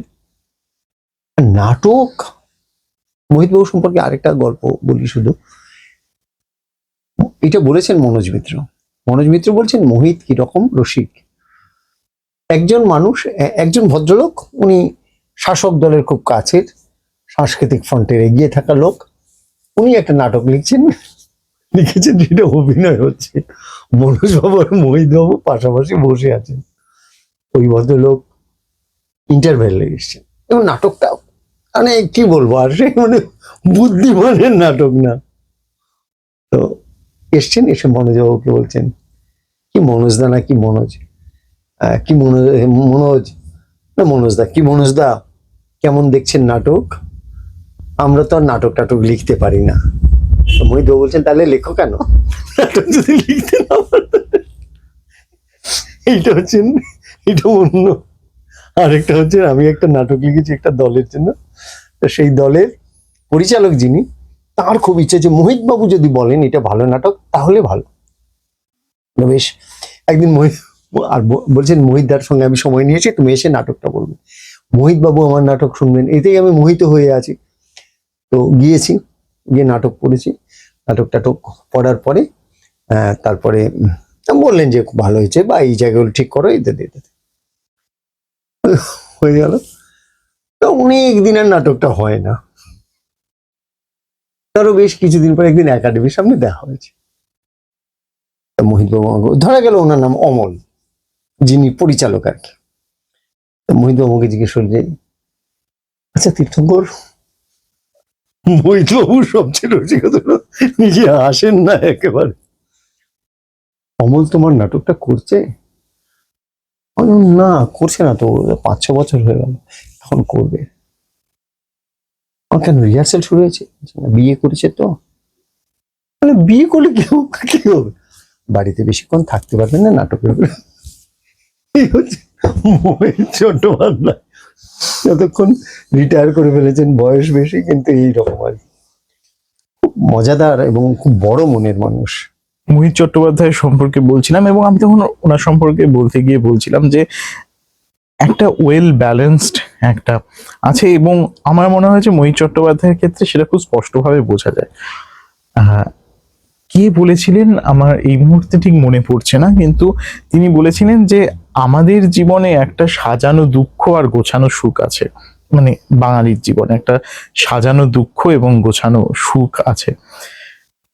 এই সাজানো দুঃখ সুখ, সাজানো গোছানো দুঃখ সুখ, সেইটার বোধহয় স্ট্রাকচারটা ভেঙে দিয়েছিলেন বাদল সরকার। আমার মনে হয়েছে যে ছোট ছোট ডায়লগ, ছোট ছোট অংশ, এবং তিনি রিপিট করে যাচ্ছেন এত দুর্দান্ত ভাবে। ছোট ছোট জায়গায় সেই প্রশ্নগুলি তুলছেন। সীতানাথ শরদিন্দুর কথা মনে পড়ছে, বা মিছিল, বিভিন্ন প্রায় সব নাটকের ক্ষেত্রে। আমি যখন তোমার নাটক যখন আমি পড়ছি, আমার তখন মনে হয়েছে যে তুমি যেন কোথাও একটা পথ খুঁজছো, যে প্রসেনিয়াম এবং থার্ড থিয়েটারের মাঝখানে। কিছু কিছু নাটক পুরোপুরি প্রসেনিয়ামের জন্য লেখা, কিন্তু আমি বলছি যে তার বাইরে যে নাটকগুলি, সেটা এমন ভাবে আমার মনে হয়েছে যে সেখানটায় তোমার নাটকের মধ্যে একটা অসম্ভব চলমানতা আছে, প্রসেনিয়াম এবং থার্ড থিয়েটারের মধ্যবর্তী একটা জায়গায়। মানে কিছু কিছু নাটক প্রসেনিয়ামের জন্য লেখা, সে তো জানি, কিন্তু আমি বলছি যে তার বাইরের যে নাটকগুলো, সেখানে সেগুলি যেমন অঙ্গন মঞ্চেও পারফর্ম করা যায়, তেমন স্টেজেও পারফর্ম করা যায়। খুব স্বল্প পরিসরের মধ্যে দিয়ে অনেক কথা বলে দেওয়া। তুমি যে সময়টায় বেড়ে উঠছো, সেই সময় বাদল সরকার কিংবদন্তি একজন মানুষ। থিয়েটারের জীবনে বাদল সরকার।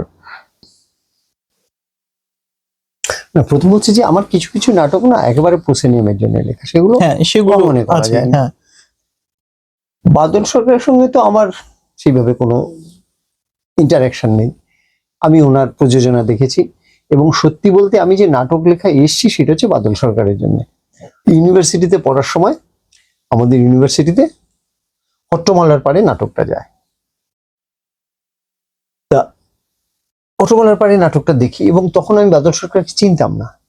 আমার খালি মনে হচ্ছিল যে এই যারা নাটক করছে বাদল সরকার, মানে সবাই, অনেকেরই তখন ফ্রেঞ্চ কার্ডদারি, মানে এটা শতাব্দীর প্রায় সবাই ফ্রেঞ্চ কার্ডদারি রেখে বাদলদার মতো।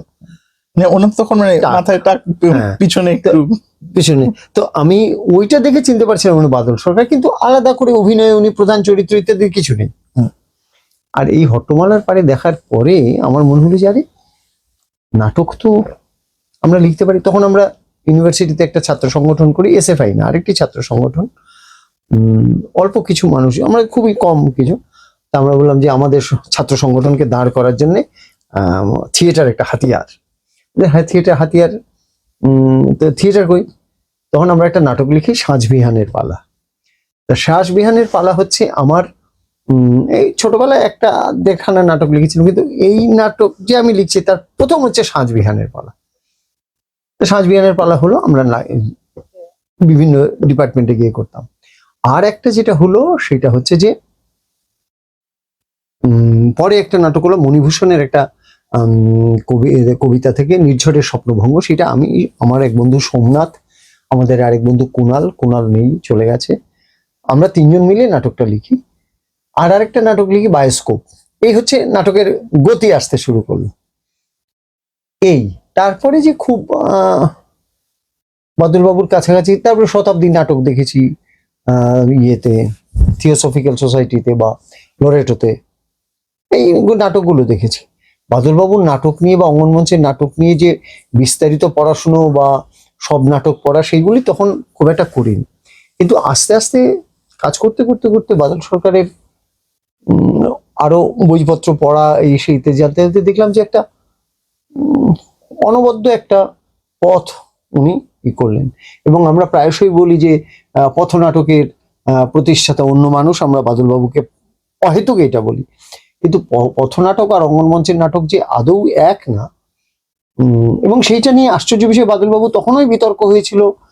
উৎপল দত্ত বাদল সরকারকে খুবই কটু ভাষায় সমালোচনা করেছিলেন, কিন্তু খুব একটা উত্তর টুত্তর দেননি উনি। এক ধরনের এক আশ্চর্য নিষ্পৃহতা ছিল ওনার মধ্যে। আর ওনার নাটক পড়ার পরে আমি বুঝতে পারলাম যে নাটকটা আমার দ্বারা লেখা হয়নি এখনো। কারণ উনি যেভাবে নাটক লেখেন, যে বিষয়গুলো ধরেছেন, আমি অঙ্গনমঞ্চের নাটকের, আমি প্রসেনিয়ামের কথা বলছি, আমি যখন প্রসেনিয়ামের নাটক লিখি তখন বাদল সরকার যেভাবে লিখছেন, মানে এইটা আমার স্বপ্নতেও আমি ভাবতে পারিনি যে বাদল সরকারের মতো নাটক লিখছি। এবং ইন্দ্রজিৎ বা বাকি ইতিহাস, সারা রাত্রির, এইগুলো আমি লিখতেই পারতাম না কোনোদিন। উনি যে বয়সে লিখেছেন সেটা একটা সময়ের আছে, আছে। কিন্তু ওই রকম নাটক, মানে ভারতবর্ষে চারজন নাট্যকারকে আমরা বলি যে আধুনিক, ভারতবর্ষের নাটকের আধুনিক নাটককার: মোহন রাকেশ, বিজয় তেন্ডুলকার, গিরিশ কার্নাড আর বাদল সরকার। এই যে বাদল সরকার ওই জায়গাটায় গেলেন, সেটা হচ্ছে ওই তার ওই জায়গা। এবং আমরা অ্যানালাইসিস যদি করি তাহলে দেখি যে ছোট ছোট বাক্য, সেই বাক্যের ভেতরে, এবং আমরা এই মিছিল নাটক সম্প্রতি করতে গিয়ে দেখছি যে নাটকের ভেতরে কি করে একদম ম্যাথামেটিক্যাল একটা ক্যালকুলেশন থাকে।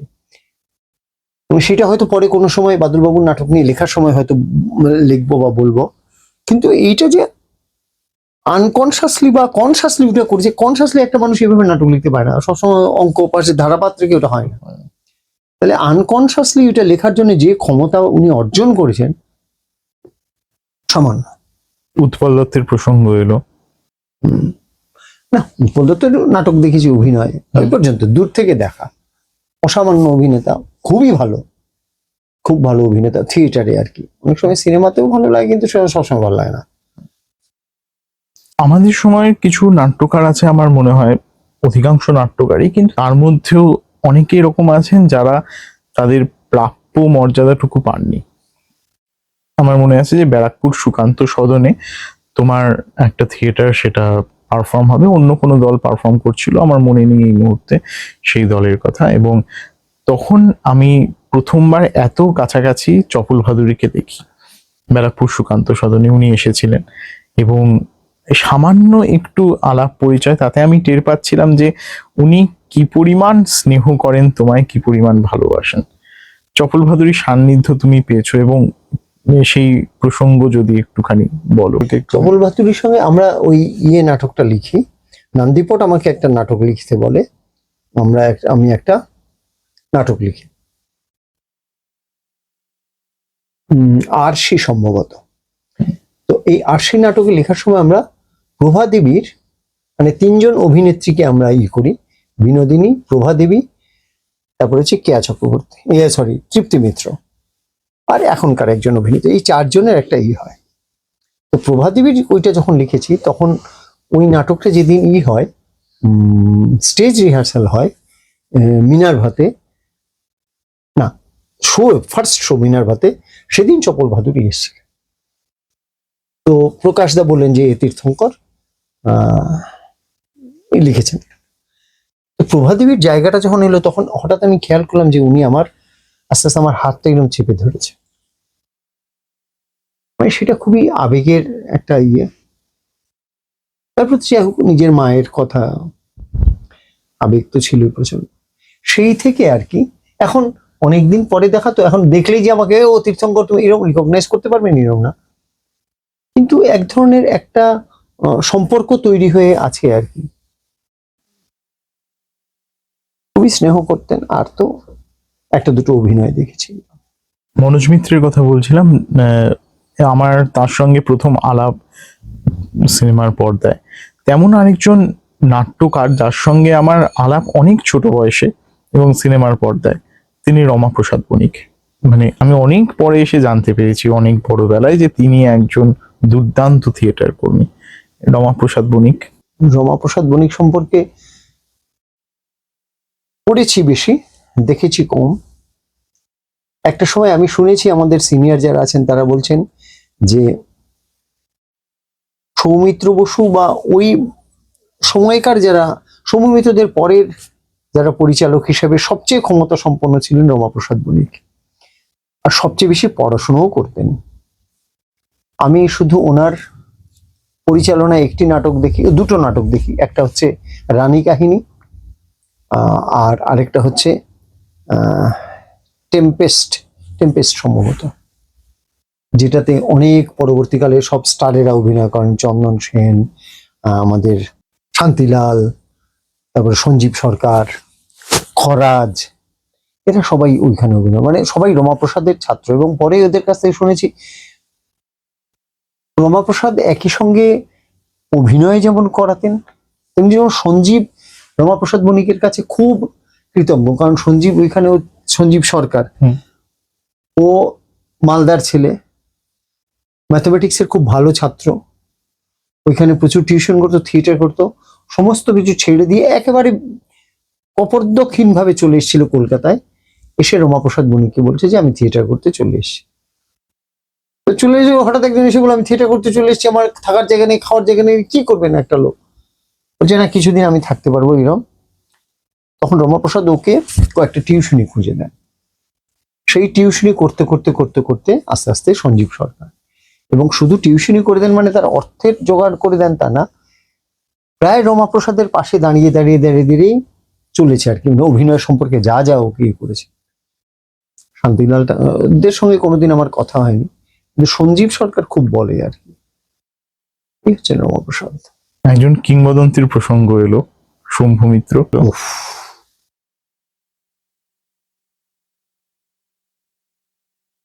শম্ভু মিত্রের প্রসঙ্গ, মানে এখন যে কোনো নাটকের মানুষ শম্ভু মিত্র সম্পর্কে তো প্রচুর অভিজ্ঞতা ইত্যাদি, আমার তো শুধু দেখা। আমি গ্যালিলিওর জীবন একাডেমিতে যখন টিকিট কাটতে গেলাম, সকালবেলায় গেছি, তখন আমি ইউনিভার্সিটিতে ভর্তি হইনি, না ভর্তি হয়েছি আমি বিপিন পাল ছাত্রাবাস শিয়ালদায়, ওইখানে থেকে ইউনিভার্সিটিতে কিছুদিন ক্লাস করি, তখন হচ্ছে গ্যালিলিওর জীবন। তো গ্যালিলিওর জীবনে যেদিন বিজ্ঞাপন বেরিয়েছে সেদিন শুক্রবারে টিকিট দেবে একাডেমিতে, শনিবারে হচ্ছে ইউনিভার্সিটি ইনস্টিটিউটে, শুক্রবারে ওই রকম আর কি, একদিন পরে শুক্রবারে যখন সকাল 7টা সাড়ে 7টার সময় চলে যাই একাডেমিতে, ভাবতেও পারিনি যে আমি এরকম লাইনের এত পেছনে দাঁড়াবো। প্রত্যেকটা গেট থেকে 90টা টিকিট দেবে, আমি যেখানে দাঁড়িয়েছি সেইটা হচ্ছে প্রায় ধরো 130 হয়ে গেল শেষ। তক্ষুনি ওখান থেকে বাসে করে আমি ইউনিভার্সিটি ইনস্টিটিউটে চলে আসি, পার হেড 4টে টিকিট দেওয়া হবে। আমার এক বন্ধু ছিল সুবীর, ও বিপিন পাল ছাত্রাবাসের থেকে জর্জ টেলিগ্রাফে পড়তো, আমি আর সুবীর চলে আসি, সুবীরকে আমি বলি যে আমি লাইনে আছি, ইউনিভার্সিটি ইনস্টিটিউটের গেটে আমি 1 নম্বর। আমি ভাবলাম যে আমি শুক্রবারে সকালে লাইন দিয়েছি, শনিবারে টিকিট পাবো, আর কি কেউ আসবে না? দেখি কিছু লোকজন আসতে শুরু করলো। আমি ওই 9টা থেকে লাইন দিয়েছি, শুক্রবারে, শনিবার 9টায় টিকিট পেয়েছি। মাঝে শুধু দুবার খাবার জন্য সুবীর এসেছিল, যে খুব সুবীর লাইনে দাঁড়িয়েছে, আর বাকি সময় আমি লাইনে দাঁড়িয়ে তারপরে এই করে সেই করে হয়ে গেল।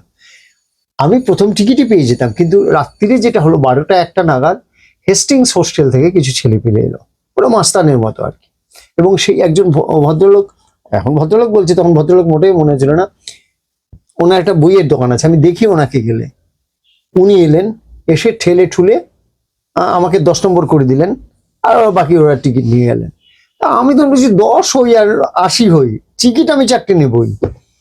সেই 4টে টিকিট নিয়েছি, আর পুলিশকে আমি টিকিট ব্ল্যাক করতে দেখেছি। মানে পুলিশ লোক নিয়ে এসে টিকিট কাটিয়ে, যেহেতু পুলিশ আগে চলে টিকিট কাটিয়ে নিয়ে ওর পকেটে রেখে দিচ্ছে, ওকে টাকাটা দিয়েছে, তারপর ওই টিকিটও ব্ল্যাক করবে। এটা ওদের বিভাগ বলে একটা নাটক আছে, কিন্তু সেটা ওরা 3জনে করতেন, সৌম্যবাবু, অমর গাঙ্গুলি আর তৃপ্তি মিত্র। ওই রকম ওদের প্রেসিডেন্সি কলেজে করবেন বলে, আর কিচ্ছু নেই তাতে, ওই রকম রাস্তা, বাড়ি, দোতলা, তৃপ্তি মিত্র সমস্ত কিছু হচ্ছে, কিন্তু এই একটাই ফ্লোরে। ওইটা ওদের একটা নাটক ছিল। হ্যাঁ, এখন জানতে চাইবো একজন বিস্তৃত প্রায় নাট্যকারের কথা, অসিত মুখোপাধ্যায়। একটি নাটক দেখেছি, ওই রানী কাহিনীতে খুব ভালো অভিনয় করতেন।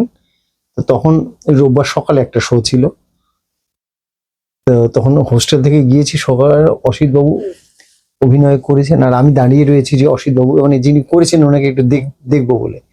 অসিত বাবু বেরিয়েছেন, হাতে লম্বা একটা ছাতা, তো বেরিয়েছেন। তো আর তখন একটা এই ছিল যে চট করে কারোর সঙ্গে কথা বলা সেই সংকোচও ছিল। তা আমি শুধু বললাম যে আমি দেখেছি, খুব ভালো লেগেছে, এত ভালো অভিনয় ইত্যাদি। তখন একটু দাঁড়িয়ে পড়ে বললেন যে দেখছেন তো, লোকজন খুব একটা হয় না, আপনাদের বন্ধুদের বলবেন তারা যেন আসেন না, তাহলে আমাদের একটু সুবিধা হয়। এইটা একটা। আর একটা দেখেছি আমি সিউড়িতে, ওরা তখন প্রথম আকরিক করেন, উজ্জ্বলের নাটক। উজ্জ্বল চট্টোপাধ্যায়, ও ওই অসিত বাবু নাটক লেখা সম্পর্কে অসিত বাবুর কথা বলেছেন, যে কি করে একজন নাটককার তৈরি করেন, একজন মানুষ কিভাবে। উনি অসিত মুখোপাধ্যায় যে খুব নাটক লিখেছেন বা আদৌ লিখেছেন কিনা আমি জানি না, কিন্তু উজ্জ্বল যখন নাটক লিখছে আকরিক, তখন অসিত বাবু কি করে সাহায্য করছেন, কিভাবে দেখিয়ে দিচ্ছেন ইত্যাদি, সেটা উজ্জ্বলের একটা বিস্তারিত লেখা আছে। আর সেই আকরিক নাটকের শো আমি দেখেছি সিউড়ি রবীন্দ্র ভবনে। সেই হলটা তখন খুব বাজে অবস্থা, খুবই, মানে কিছু ওই সৌম্যমিত্র যেরকম ওইরকম দেখিয়ে দোতলা প্রায় ওই রকমই, কিন্তু ওই নাটকে চোখ ফেরানো যায় না অসিত বাবুর অভিনয়। আর দেখেছি নিলাম,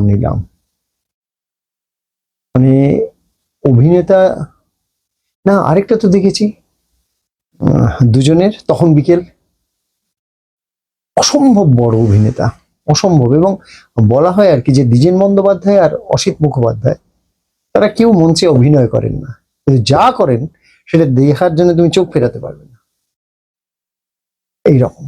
খুব খুব ভালো অভিনেতা দ্বিজেন বন্দ্যোপাধ্যায়। ওইখান থেকে শুরু। খুবই, মানে কি বলবো, অভিনেতা হিসাবে, মানে এদের আমাদের বাংলা থিয়েটারে এদেরকে বোধহয় সেইভাবে জানি না, সব দেশেই কিনা হয় কিনা, তো আমি তো দেশেও, কিন্তু এই মানুষগুলোকে আমরা করতে পারিনি বোধহয়, প্রাপ্য মর্যাদা দেওয়া হয়নি। দ্বিজেন বন্দ্যোপাধ্যায়ের প্রসঙ্গ এলো, আমার মনে হয়েছে যে দ্বিজেন বাবুর যে পরিমাণ মর্যাদা পাওয়া উচিত ছিল সেই পরিমাণ পাননি। এত শক্তিশালী একজন অভিনেতা, তাকে বোধহয় ঠিকভাবে, আমি বলবো যে প্রাপ্য সম্মান আমরা দিইনি, এবং ঠিকভাবে ব্যবহারও বোধহয় আমরা করিনি। দ্বিজেনবাবু, আমি শুনেছি দ্বিজেনবাবু কোনোদিন ন্যাশনাল স্কুল অফ ড্রামার যে রং মহোৎসব, কোনোদিন ওনার দল চান্স পায়নি। এটা শুনে আমি খুব অবাক হয়ে গেছি, কারণ ওইখানে যে সিলেকশন কমিটি, তাতে বাংলা থেকে কোন কোন নাটক যাবে সেই সিলেকশন কমিটিতে বাংলারই লোকজন থাকে। তো দ্বিজেন বন্দ্যোপাধ্যায় চান্স পাবেন না এরকমটা হয় না, ওনার যে নাটক ইত্যাদি রয়েছে, অভিনয়ের ক্ষমতা বা যা যা হয়েছে আর কি, মুষ্টিযোগ থেকে শুরু করে সমস্ত নাটক। স্পর্ধাবর্ণ বলে একটি নাটক করতেন উনি। স্পর্ধাবর্ণ দেখার পরে আমার সঙ্গে যে যোগাযোগ, সেটা স্পর্ধাবর্ণ যখন নাটকটা হচ্ছে, তখন একদিন ওই দলের শেখর বলে যে সেক্রেটারি ছিল, তখন শেখর আমাকে একদিন বলেন যে তুমি স্পর্ধাবর্ণ নাটকটা একটু দেখতে আসো, দ্বিজেন বাবু তোমার সঙ্গে কথা বলবেন। আমি তো স্বর্গলাভ, দ্বিজেন বাবু আমার সঙ্গে কথা বলবেন। তো গিয়েছি। তো আমি গিয়ে ঢুকেছি, তো একাডেমি ফয়ারের সামনে দ্বিজেন বাবু দাঁড়িয়ে আছে। তো আমি কি বললাম, আমি তীর্থঙ্কর, বলে হ্যাঁ আমি চিনি, আমরা আজকে শেখর বলেছি আপনি আসবেন, আজকে নাটকটা দেখুন, তারপরে তারপরে কথা আছে। বেশ হলো। তো দেখলাম নাটক। তো নাটক দেখার পরে তো বাড়ি ফেরার তারা, তখন আর কথা হয় না। তো বলেইছিলাম যে আমি পরে কথা বলবো। আমি বেশ হলো। তো চলে এলাম, আমি চলে এসেছি। পরে আমাকে ফোন করলেন যে কেমন লেগেছে নাটক। তো নাটকের অভিনয় খুবই ভালো, কিন্তু আমার মনে হচ্ছে নাটকটা যেখানে শেষ হলো, আসলে নাটকটা সেখান থেকে শুরু হওয়ার কথা। কারণ একজন ব্যক্তি মানুষ, সচেতন এবং সৎ মানুষ এই সময়ের সঙ্গে কিভাবে টাসেল করছে তার একটা ইয়ে। তাই বললাম যে ওই ওই যে জায়গায় গিয়ে শেষ হয়, যে একটা মানুষ রুখে দাঁড়ালো, আজকে ওই রুখে দাঁড়ানো অত সহজ না। কারণ বামপন্থী হয়ে যাই হই, মানে ওই মানুষটা রুখে দাঁড়ানোর পরেই কিন্তু সমাজ চাপ দিতে শুরু করে। যাই হোক, সেসব নিয়ে কথাবার্তা অনেক হলো। তখন উনি বললেন যে আমি কিন্তু আপনাকে এমনি নাটকটা দেখতে বলিনি, আমার একটা চাওয়া আছে। সেটা বলছেন যে কাফকার ট্রায়ালটা আমরা নাটক করতে চাই, এটা আপনি করে দেবেন নাটক। আমি বললাম যে আমি ট্রায়াল, বলছে আপনার পড়া আছে। আমি বললাম সে বাল্যকালে পড়েছি, কিন্তু সে তো তখন পড়েছি, তখন আদা ইংরেজি বুঝি না, কোনো দিক কি বললো অত কিছু বুঝতে পারি না। না ঠিক আছে আপনি বলুন। দ্বিজেনবাবু বলেছেন চিত্ত সুখ, লিখলাম, লিখে বললেন হমলা লেখা হয়েছে, বলে ঠিক আছে একদিন আসুন। ওনার বাড়ি গেলাম, বাড়ি গেলেন, বসলাম, পড়ুন, পড়লাম, মুখে কোনো অভিব্যক্তি নেই, কিছু নাই। তারপরে খাবার আনা হলো, মানে খাবারই একদম দেখলাম হোটেল থেকে চলে এসেছে খাবার, খেলাম, মানে এইরকম যেন আর কি যে খেতেই গিয়েছি, খেলাম, গিয়ে চলে এলাম, তারপরে ইত্যাদি। কি জানি ভাই নাটকটা কেমন লাগলো না লাগলো। দুদিন পরে ফোন করে বললেন যে নাটকটা আমরা করছি। আমার তো তখন প্রচুরই হলো। ওই নাটকের প্রোডাকশন কিরকম হয়েছে না হয়েছে, আমার কতটা পছন্দ হয়েছে সে স্বতন্ত্র কথা, কিন্তু করেছে। যেটা ঘটলো সেটা অন্য। সেটা হলো যেদিন প্রথম শো হবে সেদিন শেখর আমাকে বলে তুমি আসছো তো? না হ্যাঁ। গেলাম, একাডেমির সামনে শেখর দাঁড়িয়েছিল। শেখর বলল কি, এটা তুমি রাখো। এত মোটা একটা টাকার বান্ডিল। ও শেখর, কত টাকা আছে? বলছে 25,000। নাটক লেখার জন্য 25,000? তোমার মাথা খারাপ হয়ে গেছে নাকি? আমি এত টাকা নেবো না। বলছে আমি তোমায় টাকা দিইনি তো, দ্বিজেনদা জানেন, দ্বিজেনদাকে এই কর। তখনও অভিনয় শুরু হতে নয়, আমি চলে গেছি, গিয়ে বললাম যে এসছেন, আর হাসি কম, এই কম সেই কম, এসছেন আর বসুন নাটক। আমি বললাম যে এত টাকা দিয়েছেন কেন? এত টাকা আমার লাগবে না। বললেন যে গ্রুপ থিয়েটার অনেক দলই তো আপনার কাছ থেকে নাটক নেয়। হ্যাঁ, তারা সবাই তো পয়সা দেয় না। না, ওই তাদের সব পয়সা দিয়ে দিয়েছি, বলে 25,000 টাকাই আমাকে দিয়ে দিলেন। ওই তো নাটক দেখলাম ইত্যাদি। দ্বিজেনবাবুর চলে যাওয়াটা খুব, তারপরে দ্বিজেনবাবু এসেছিলেন আমাদের বাড়িতে হালি শহরে, ওই আমাদের 21শে সংসদের দেবাশিস দা আছেন, দেবাশিস সেনগুপ্ত। দ্বিজেনবাবু তখন খুব অসুস্থ, মানে ওনার ব্রেইনে একটা গন্ডগোল হলো, উনি স্মৃতি হারিয়ে ফেললেন। এবং এটা ধরা পড়লো মালদাতে একটা শো করতে যাচ্ছেন গাড়ি করে, হঠাৎ পাশের লোক, মানে ও পাশের লোকের সঙ্গে কথা বলতে বুঝতে পারলেন যে উনি শব্দ খুঁজে পাচ্ছেন না, মানে শব্দ আসে না আর কি। তারপরে তো যাই হোক কোনো রকম বোধহয় শো থেকে ফেরার সময় না কি হলো, যাই হোক ইত্যাদি হয়েছে। তারপরে এটা আস্তে আস্তে বাড়তে শুরু করলো, একটা দিক প্যারালাইজড হয়ে গেল এইরকম। তখন দেবাশিস দা আমাকে বললেন যে শোন, দ্বিজেনদাকে নিয়ে একদিন তোদের ওখানে যাব, আমরা অনেকেই যাব, 21শে সংসদের পক্ষ থেকে দ্বিজেনদাকে কিছু একটু সংবর্ধনা দেওয়া হবে, কলকাতাতে করতে চাইছি না, তোদের ওখানে। তো অনেকেই এসেছিলেন, সীমা মুখোপাধ্যায়, দ্বিজেনবাবু নিজে, তারপরে আমাদের ওই যে ভদ্রমহিলা যিনি ই করেন, রেডি ব্রাবনের টিচার ছিলেন, গভর্নমেন্টের এগেনস্টে মুভমেন্টের সময় ভদ্রমহিলা খুব ভোকাল, কারণ নামটা ওই আমারও দ্বিজেন বাবুটাই হয়ে যাচ্ছে। ওরা অনেকেই এসেছিলেন, 25-30 জন এসেছিলেন কলকাতা থেকে। রত্না মিত্র এসেছিলেন, সীমাদি, তারপরে আমাদের অভিমুখের অশোক মজুমদার, ও সবাই এসেছিলেন। ওই দুজনদা এলেন চুপচাপ, তখন আর কথা বলতে পারছেন না। মানে কথাই জড়িয়ে যায়, বুঝতে পারছেন যে হাঁটাটাও লাঠি নিয়ে হাঁটে নিলেন, ও তো চলে গেলেন। পূর্বসূরীদের সম্পর্কে তোমার প্রবল শ্রদ্ধা, প্রবল ভালোবাসা, স্নেহ ছত্রছায়ার কথা তুমি বারবার বলো, যে তাদের স্নেহ ছত্রছায়ায় তুমি বেড়ে উঠেছো। কিন্তু একই সঙ্গে আমি দেখেছি যে তোমার সমসাময়িক যে বন্ধু বান্ধব, হ্যাঁ, যারা তোমার সময়ে বেড়ে উঠছেন, তাদের প্রতি তোমার এক অসম্ভব শ্রদ্ধা, ভালোবাসা, যা এই সময়ে বিরল। তোমার এক বন্ধু দেবশঙ্কর হালদার, তার সম্পর্কে আগের দিন আমরা জেনেছিলাম গোঁফের প্রসঙ্গ। সেই দেবশঙ্কর হালদার সম্পর্কে যখন তুমি বলো, বিভিন্ন সময় তুমি বলেছো যে আমি দেখেছি যে এক প্রবল বন্ধুত্ব, সেটা শুধু থিয়েটার বন্ধুত্ব নয়, যে তার বাইরে সেই বন্ধুত্বটার টের পাওয়া যায়। তোমার বন্ধু দেবশঙ্কর এবং নাট্যকার দেবশঙ্কর। দেবশঙ্করের কথা আগে একবার বলেছি, হ্যাঁ। আর দেবশঙ্করের কথা পরে যেটা বলার, দেবশঙ্কর যে ওই রকম একটা জায়গায় উঠে যাবে, এটা আমরা কেউ তখন ভাবতে পারিনি। আমাদের কাছে স্বাভাবিকভাবেই পরের যার নামটা আসবে গৌতম অনেক বেশি উপরে যাবে, সেটা আমাদের ধারণা ছিল।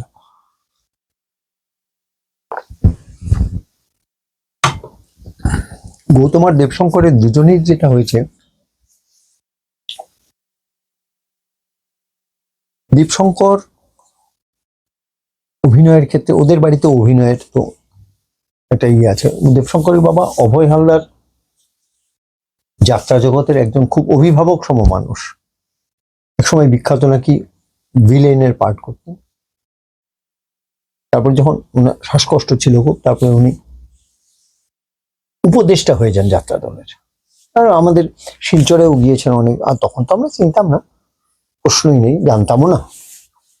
কিন্তু উনি কোথায় কোথায় যেতে হবে একটা দলকে, কোথায় কি অসুবিধা সুবিধা, এরকম আর দেবশঙ্কর এরকম। এবং দেবশঙ্কর নিজেও বারবার বলেছে যে ও যে অভিনয় করবে জীবনে, ওর ফুটবলটাই ছিল ওর প্রধান, ফুটবল খেলবো, এই করবো সেই করবো। তারপরে অভিনয়টা খুবই ভালোবাসতো, কিন্তু অভিনয়ের জগতে এইভাবে চলে যাবে ওইটা শুরুতে গৌতম ছাড়া কেউ ভাবেন। গৌতম একদম এরকম।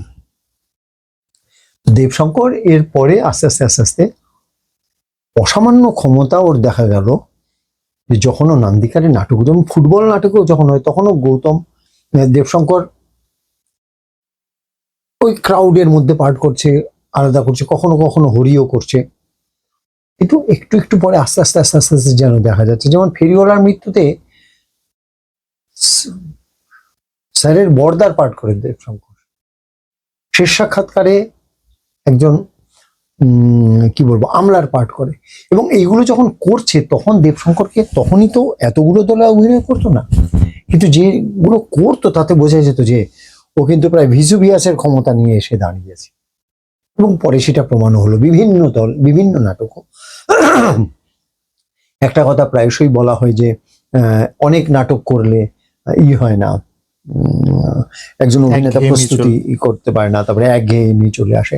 সেটা যে একেবারে ভুল তা না, কিন্তু এর মধ্যেও যা তৈরি করেছে ও, সেটা ওই শেষ সাক্ষাৎকার বা ফুটবল বা পরে গোত্রহীন সমস্ত নাটকগুলোতে আস্তে আস্তে দেখা যাচ্ছে যে দেবশঙ্কর যেমন এর পুরো বিকশিত হয়ে গেল। শুধু নান্দিকারের নাটক না, যখন উইঙ্কল টিঙ্কল করছে, তখন যে অভিনয় করেছে দেবশঙ্কর, বা ব্রাত্যজনের রুদ্রসঙ্গীত যখন করছে, মানে ক্ষমতা অভিনেতা হিসাবে একটা খুব উঁচু জায়গায় ও রয়েছে। এখন এটা ঠিকই, অনেকগুলো অভিনয় করলে মানুষ তো,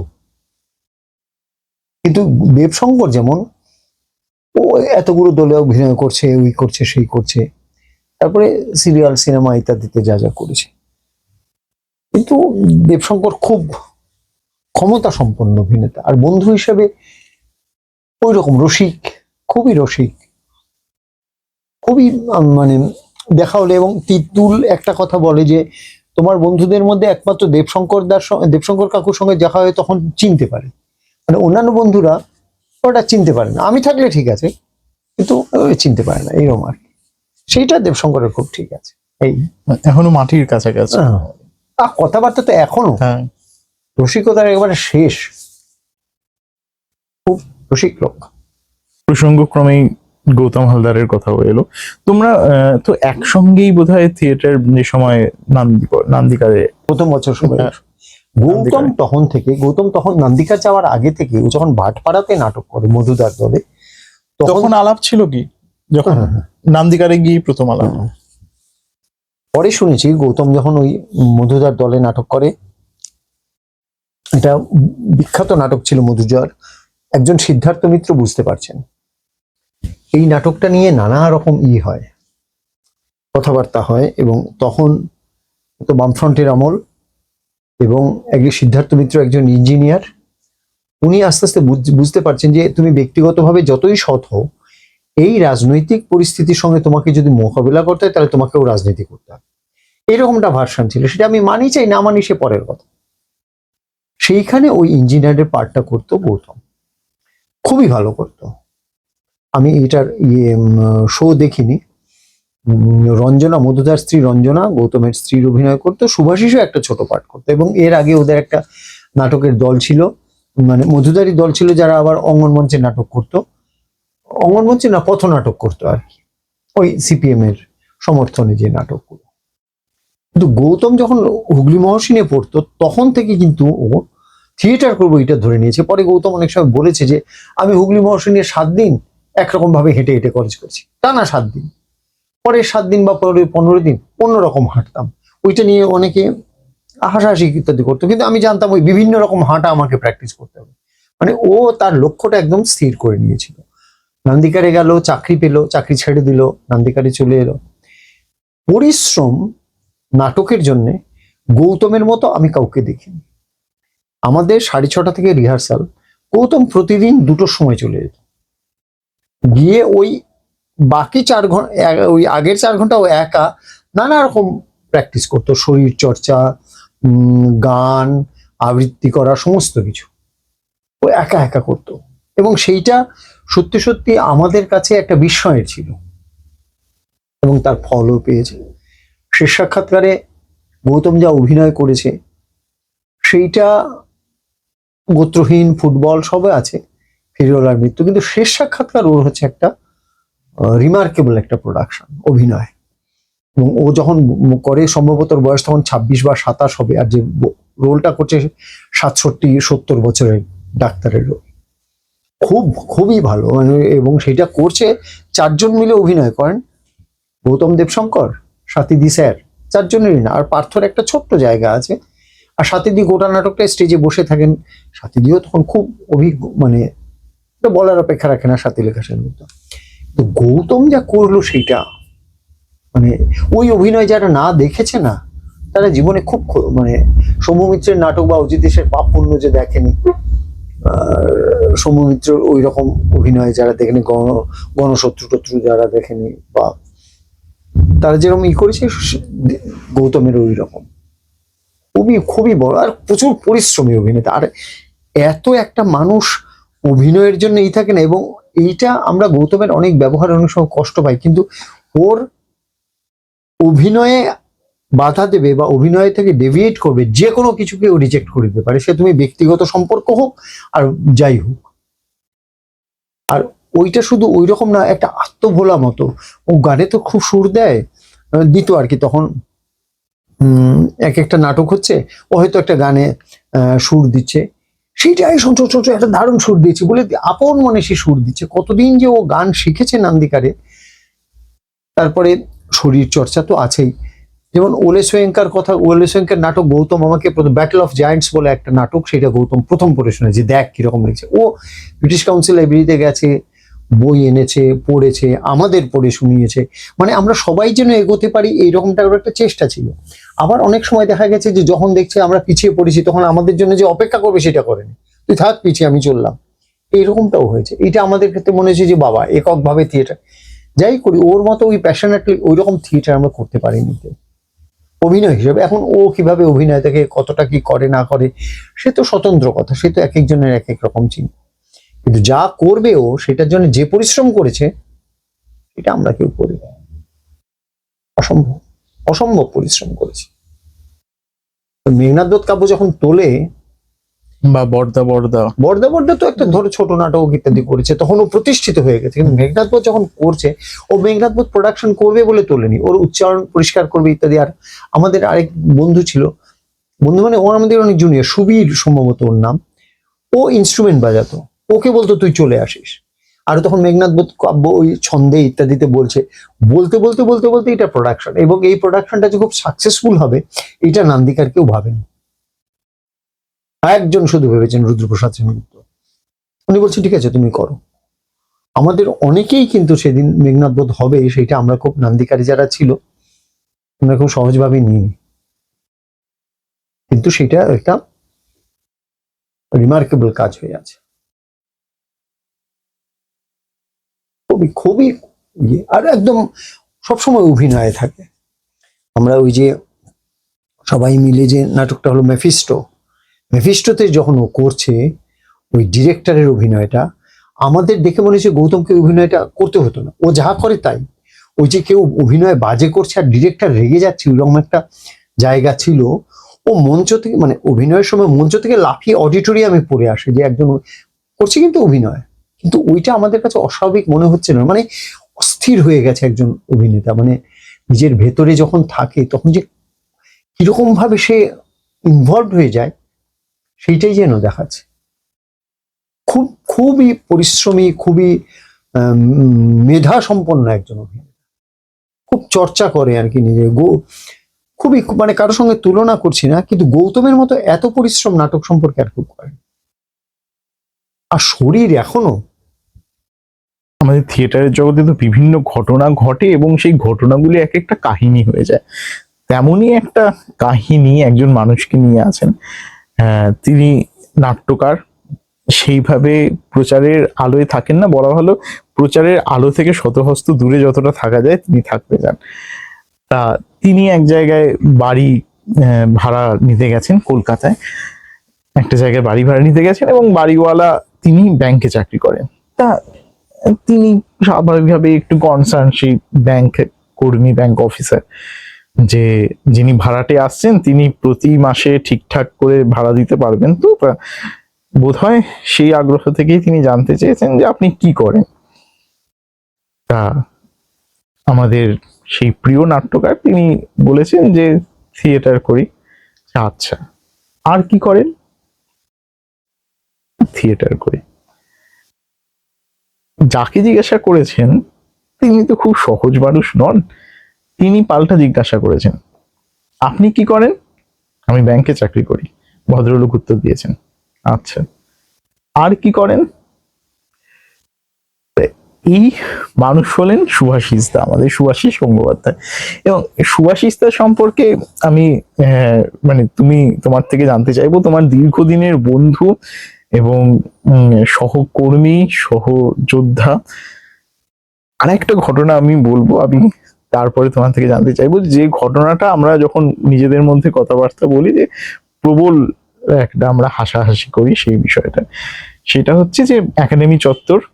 এই গল্পটা বলার লোভ আমি সামলাতে পারি, আমি কিছুটা সময় তোমার থেকে নিয়ে নিচ্ছি। এটা হচ্ছে একাডেমি চত্বর, নন্দন। সেখানে শুভাশিস গঙ্গোপাধ্যায় তিনি ঘোরাফেরা করছেন, কোনো একটা কাজে গিয়েছেন। তা একজন ভদ্রলোক হঠাৎ করে ছুটে এসেছেন, ছুটে এসে বলছেন নমস্কার নমস্কার, আপনি শুভাশিস বাবু? শুভাশিস গঙ্গোপাধ্যায়। শুভাশিস দা বলছেন যে হ্যাঁ। হ্যাঁ, বলছে যে কি ভাগ্যি, আমি কতদিন ধরে আপনার সঙ্গে দেখা করবো ভাবছিলাম, অনেকদিন পরে আপনার সঙ্গে মানে দেখা হলো। আমার আপনার কাছে একটা অনুরোধ আছে। শুভাশিস দা বলছেন যে কি?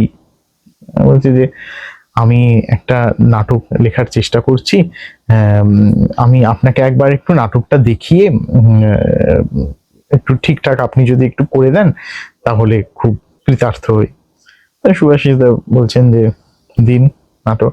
বলছে না মানে আমি এখনো মানে ভাবছি, শুরু করিনি নাটকটা লেখা। তা আপনি আমি বলছি ঠিক আছে, আপনি যখন লিখবেন লিখে এনে দেখাবেন আমাকে, আমি আমার যতটুকুনি সাধ্য আমি দেখে দেবো।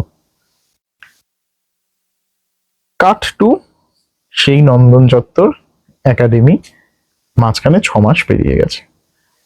সুভাষিস দা আবার কোনো কাজে গেছেন, হয়তো কোনো নাটক দেখতে বা এরকম কোনো কিছু। সেই ভদ্রলোক আবার এসেছেন। নমস্কার, আমায় চিনতে পারছেন? আপনার সঙ্গে দেখা হয়েছিল। কে বলুন তো আপনি? ওই যে আপনার সঙ্গে দেখা হয়েছিল 6 মাস আগে, এখানে বলেছিলাম আমি একটা নাটক লিখছি, আপনি যদি একটুখানি দেখে দেন। সেই আচ্ছা আচ্ছা, দিন।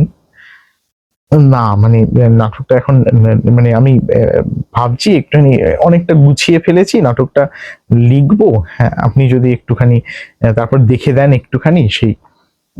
ঠিক আছে, আপনি লিখুন, ধীরে সুস্থে আপনি লিখুন, লিখে আমাকে দেবেন। আমার ফোন নম্বরটা আছে আপনার কাছে, আপনি ফোন করে চলে আসবেন, এসে দেবেন আমাকে। ঠিক আছে, হলো কথাবার্তা। কিরকম ভাগ্য হয়, আবার সেই নন্দন চত্বর, মাঝখানে আরো 3 মাস কেটে গেছে এই একাডেমির সামনে। আবার সেই ভদ্রলোক এবার প্রায় ছুটে এসেছেন। নমস্কার সুভাষিস দা, চিনতে পারছেন আমাকে? ওই নাটক, ওই দিন নাটকটা। না মানে আমি এখনো ভাবছি, নাটকটা এখনো লেখা শেষ হয়নি। সুভাষিস দা তাৎক্ষণিক উত্তর, আমাকে কি আপনি সুলভ শৌচালয় পেয়েছেন? আমায় দেখলেই আপনার নাটক পায়? এই হলেন সুভাষিস দা। সুভাষিস দাকে আমরা দেখতে যতটা রুক্ষ লাগে, ভিতরে একটা অসম্ভব কোমল মানুষ রয়েছেন এবং খুব খুব ইন্টারেস্টিং মানুষ।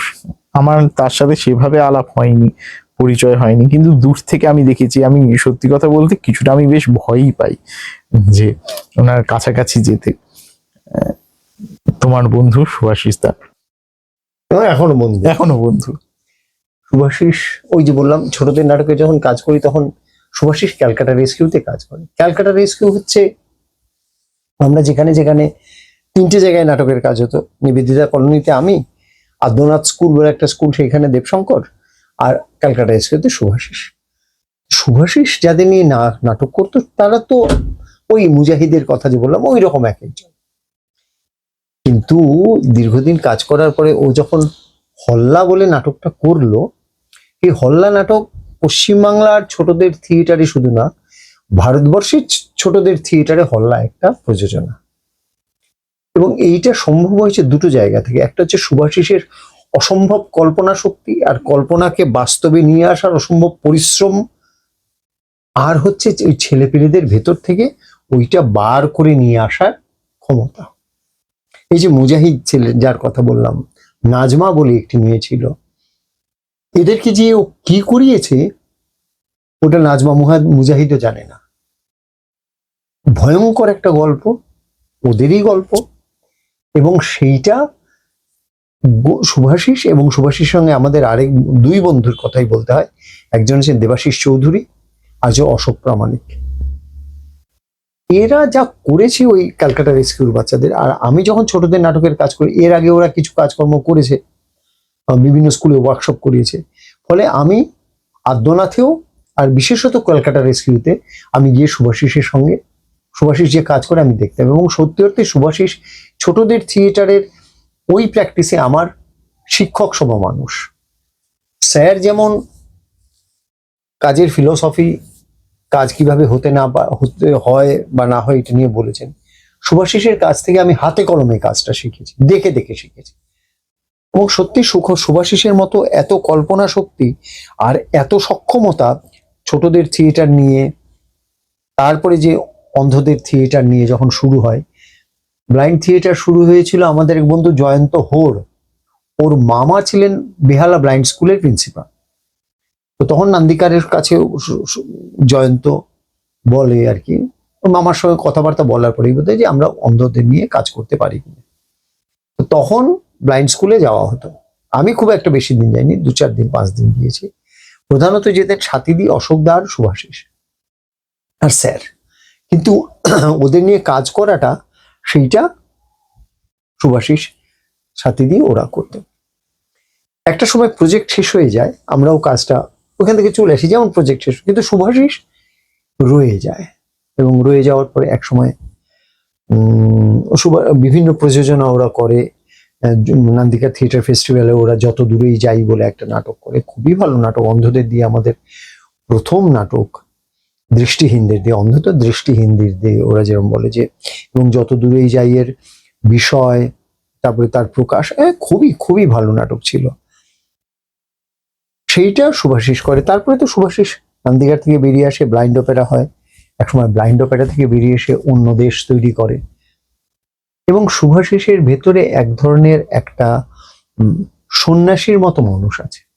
সন্ন্যাসীর মতো মানুষ বলতে দুটো, আমি দুরকম বলি। একটা হচ্ছে যে আমাদের দুটো জিনিস খুব টানে, একটা হচ্ছে যশ আর একটা হচ্ছে অর্থ। এই দুটো জিনিস সম্পর্কে নিষ্পৃহতা, এখন একেবারে মনের গভীরে তার কোনো বাসনা ইত্যাদি আছে কিনা আমি জানি না, কিন্তু দুটো বিষয়ে নিষ্পৃহতা, অর্থকে এবং যশকে, যশ পেলে কার না ভালো লাগে, তোমার নাটকটা খুব ভালো হয়েছে, এটা শুনতে কারো হয় এরকম তো গালাগালি কেউ করে না, কিন্তু সে তার পেছনেই লেগে থাকা, এই যে কাজটা করলে পরে ক্রমাগত যশ আসে সেইটাই করে যাওয়া, সেইটা থেকে শুভাশিস দূরে থাকে। অর্থের ক্ষেত্রেও তাই। ব্লাইন্ড অপেরা বা পরে যখন অন্য দেশের গ্রান্ট আসতে শুরু করলো দিল্লি থেকে, তখন শুভাশিস ওর দলের যারা আছেন, যেমন সুভাষ বা অন্যদেরও বলে দিয়েছে যে দেখো, টাকা পয়সা তোমাদের আসবে, তোমরা ভাগ বাটোয়ারা, আমি এর মধ্যে নাই। এবং ও ব্যক্তিগত জীবনেও যা কষ্টের মধ্য দিয়ে গেছে, দুরকম, মানসিক এবং আর্থিক, সেইটা খুবই, মানে ওই অবস্থায় নাটকে টিকে থাকা খুব কঠিন ছিল। কেউ ওকে ওইভাবে সাপোর্ট করার ছিল না। শুভাশিস সেটা করেছে। শুভাশিস খুবই ভালো কবিতা লেখে, দীর্ঘদিন লেখে, কিন্তু কবিতা ও ছাপায় না, বলছে এটা আমি আমার নিজের জন্য লিখি। কিন্তু শুভাশিসের কবিতা সত্যি আমাদের নিজেদের কাছে খুব কি বলবো, আমাদেরকে পাওনা, আমাদেরকে অন্য যোগায় বলা যায়। এবং এই যে ও কবিতা লেখে না, অথচ কিভাবে কবিতার পাঠক ভাস্কর চক্রবর্তী স্মারক বক্তৃতায় ও যে বক্তৃতাটা দিয়েছে, বক্তৃতাটা ইটসেলফ একটা কবিতা। ও যে নাটকগুলো লিখছে, যেমন কাব্য নাট্যগুলো লিখছে, এটা কবি ছাড়া এই নাটক লিখতে পারে। আজকে রবীন্দ্রভারতীতে ও এখন পার্ট টাইম লেকচারার। ও তো ওইভাবে কিছু ট্রেনিং তার নেই, ও নান্দিকারেই ছিল। কিন্তু অ্যাপ্লাইড থিয়েটার থেকে এখন যেভাবে ও ওই থিয়েটার থেরাপি বা ড্রামা থেরাপির যে জায়গাটা, সেটা ওর কোয়ালিটি দিয়ে ওকে দায়িত্ব দেওয়া হয়েছে এটা করার জন্য। অত্যন্ত পড়ুয়া, প্রচুর পড়াশুনো করে, কিন্তু যেমন হয় ওর একটা ইয়ে আছে যে আমি ইংরেজি পড়ি না, ও আগে বলতো, এখন পড়াশুনো করে। এবং নির্বিবাদে লোরকার একটা নাটকের সংকলন ও আমাকে দিয়ে দিয়েছে, ওকে দিয়েছে, আমাকে দিয়ে দিয়েছে। বললো যে তুই পড়বি না, বলছে তুমি পড়ে বাংলাটা আমায় বলে দিও। ও তো ইংরেজি, এটা অবশ্য একেবারে গোড়ার দিকে, তারপরে তো পড়াশোনা করেছে। এবং বিভিন্ন জায়গায় আমরা একটা সময় নিজেরা কাজ করতে করতে থেমে যাই যে ঠিক আছে হয়েছে। এবার এখনো অন্ধদের নিয়ে ত্রিপুরাতে কি হচ্ছে, আন্দামানে কি হচ্ছে, এই সম্প্রতি আগস্ট মাসে ও কেরালাতে যাচ্ছে, থিয়েটার ওর গ্রুপ অন্য দেশ নিয়েও যাচ্ছে, আবার ওখানেও লোকজনকে, এই যে এত অ্যাক্টিভ থাকা, এইটা আনপ্যারালাল। আর খুব সহজ থাকে, খুব সহজ, এবং যে কোনো জায়গায় গিয়ে শুভাশিস একবার ওয়ার্কশপ করিয়েছে, সেই সমস্ত ছেলে মেয়েদের শুভাশিসদা বলতে তারা একবারে অজ্ঞান, কারণ এমন ভাবে ওদের সঙ্গে মেশে যেটা আমার পক্ষে সম্ভব হয় না। মানে আমি নিজেকে দিয়ে বুঝি, শুভাশিস যখন কাজ করায় তখন যতটা শক্ত, বাইরে বেরিয়ে এসে সে ততটাই সহজ। আর আমার সব জায়গায় সহজতা আমার কাজে গন্ডগোল করে, আমি নিজে এটা দেখেছি। শুভাশিসের ওই ব্যক্তিত্ব আমি অর্জন করতে পারিনি, কিন্তু শুভাশিস তত্ত্বগতভাবে, চর্চাগতভাবে আমাদের থেকে অনেক এগিয়ে থাকা একটা মানুষ, অনেক। তার সঙ্গে কোনো থিয়েটার অ্যাক্টিভিস্ট হিসেবে তার সঙ্গে কোনো তুলনাই হয় না। এখন অভিনয় কতটা ভালো করে, রবীন্দ্রনাথ ওর থেকে ভালো লিখেছেন, শঙ্খবাবুর, এইটা হয় না। ও যখন, মানে এইটা ও নিজেও বলতে চায় না, যখন ব্লাইন্ড অপেরা থেকে ও বেরিয়ে আসে, তখন বেরিয়ে এসে ওর ও খুব কষ্টে আছে আর কি, ঘুরে বেড়াচ্ছে। তখন শঙ্খবাবু খবর পাঠিয়েছেন যে আমার কাছে একবার আসতে বলো। সুভাষিস গিয়েছে। শঙ্খবাবু সুভাষিসের একবারে রবীন্দ্রনাথের মতো আশ্রয় আর কি। সুভাষিস গিয়ে ওই যে তার সমস্ত আবেগ বেদনা সব উজাড় করে দিয়েছে। শঙ্খবাবু খুব 2-5টা 10টা কথা বলেছিলেন, তাতেই ওর শুশ্রূষা হয়ে গেছে। এত সক্ষম মানুষ, মানসিকভাবে শারীরিকভাবে এত নিষ্প্রিয় সমস্ত কিছুতে, আবার চিন্তা ভাবনার দিক থেকে এত উঁচু দরের, কোনোভাবে কাজের দিক থেকে কল্পনার দিক থেকে ওর জায়গায় পৌঁছানো, চিন্তার জায়গায় পৌঁছানো আমাদের পক্ষে কঠিন, খুবই কঠিন। শেষ নাম ব্রাত্য বসু।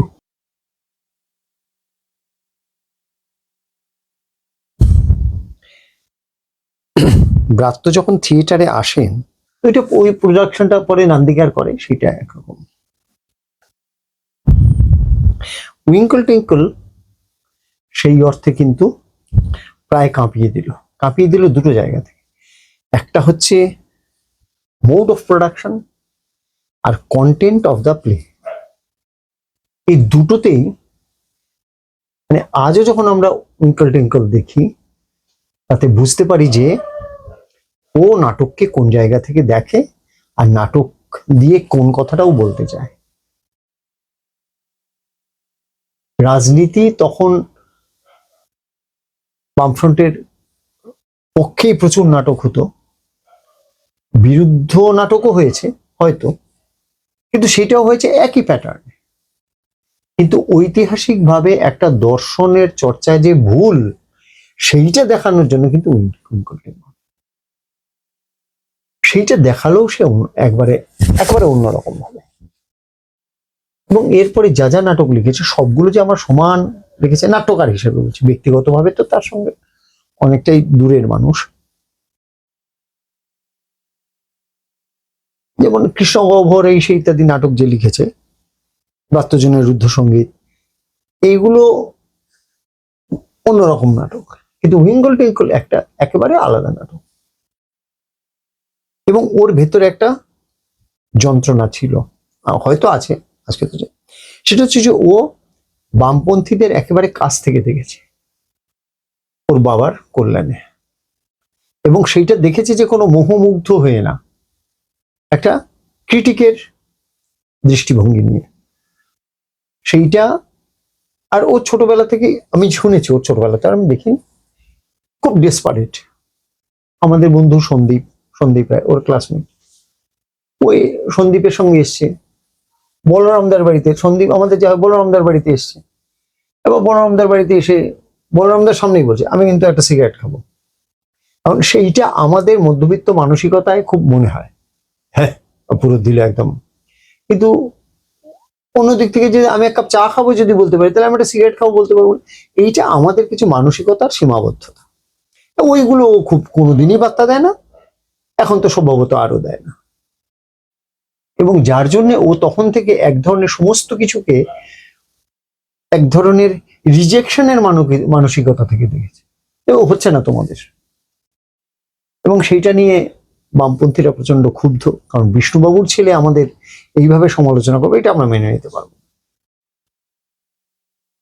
তারপরে তো পালাবদল, মন্ত্রিত্ব নিয়ে মানে কি বলবো আমি জানি না, আমরা কি বলবো তার চেয়ে বড় কথা ও নিজে কি করে অ্যাডজাস্ট করে সেটা আমি জানি।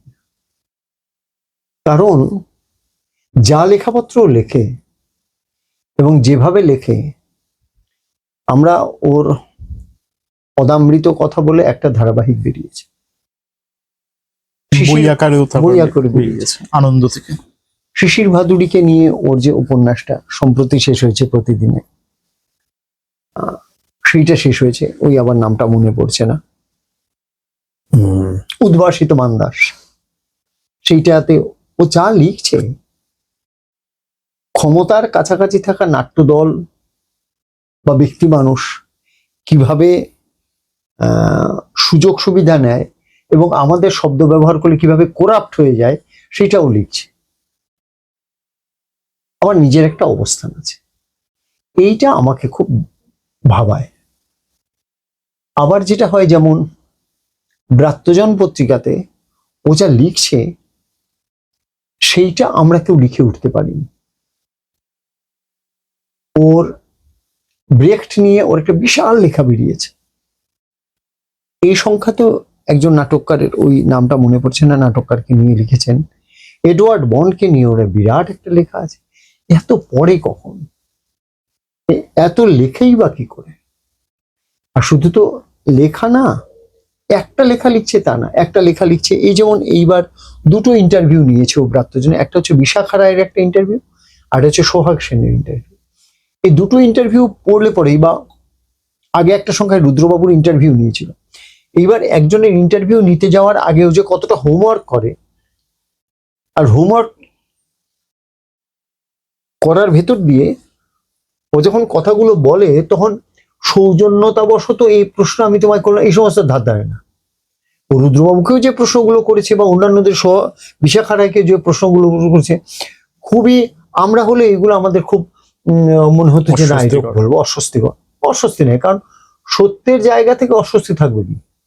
তুমি হয় বলো, নাহলে বলো না। আর এগুলো তো প্রশ্ন করার মতোই। যদি আমি তোমার ইন্টারভিউ ভেতর দিয়ে পুরো তোমার ছবিটা আঁকতে চাই, তাহলে তো এগুলো আমাকে জানতেই হবে। এবং ব্রেখট বা এদের সম্পর্কে যা লেখা লিখেছে, পরে একজন আমাকে বললেন আর কি, যে ও যা লিখেছে না, ব্রেখট অনেকদিন আগেই এর বইতে ওইরকম, ওই বইতে ওই রকম, ওই বইতে ওই রকম এইসব বলেছেন। কিন্তু মজার ব্যাপার হলো, আমরা তো ব্রাত্যকে প্রগতিবাদী বলি না, কোট আনকোট প্রতিবাদী না, কিন্তু আমরা প্রগতিবাদীরা কেউ কোনো কলম ধরিনি, কোনো বিতর্কও হয়নি, তার সমর্থনেও দু কথা লিখিনি।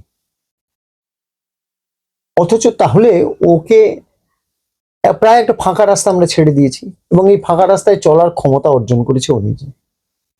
সেইটা ও তার কলমের জোরে, তার মেধা, পড়াশোনার জোরে, সবটা ও ওইভাবে করেছে, এবং প্রচুর প্রচুর লিখছে, প্রচুর।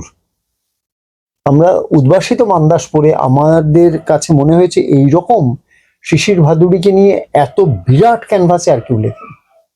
অদামৃত কথাতেও তাই, এখানে শিশির ভাদুড়ি নিয়ে যা লিখেছে, এবং এইটা নয় শুধু শিশির ভাদুড়ির কথা, শিশির ভাদুড়ির কথা বলতে বলতে যখন ম্যাডান কোম্পানির কথা লিখছে, তখন ভারতীয় সিনেমার কথা, বা ভারতীয় সিনেমা কিভাবে কিভাবে এগিয়েছে সমস্তটা আমাদের জানিয়ে যাচ্ছে।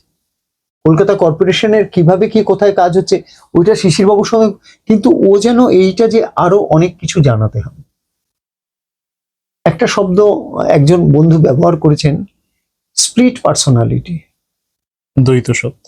এই স্প্লিট, হ্যাঁ, দ্বৈত সত্তা, এইটা একজন ব্যবহার করেছেন। আমি জানি না ও কি করে নিজেকে দিনের শেষে জাস্টিফাই করে। আমাকে না আমার আপোষ কিনছো তুমি, তাই কি? হতে পারে। আরেকটা বিষয় যেটা আছে, যে অসম্ভব ওর স্মৃতিশক্তি, হাতির স্মৃতিশক্তির মতো। কারণ কোনো মোবাইল নাম্বারও লেখা থাকে না, ওর নাম ধরে বলে দিতে পারে এর মোবাইল নাম্বার এই। এটা আমি দেখে অবাক, মানে শুনে অবাক হয়ে গেছি, শুনেওছি। ওর পুরো সন্দীপের নাম্বার এই বলে দিচ্ছে। এইটা একটা বিস্ময়কর। মানে ও যদি রাজনীতিতে না আসতো, যদি থিয়েটারেই শুধু থাকতো, তাহলে আমরা একজন বিরাট, এখনো যা পেয়েছি থিয়েটারের মানুষ হিসাবে। ইদানিং শুনেছি যে ও বলছে যে ও আর থিয়েটারে থাকবে না। ইদানিং নাটক টাটকও লিখছে না, অভিনয়ও করছে না।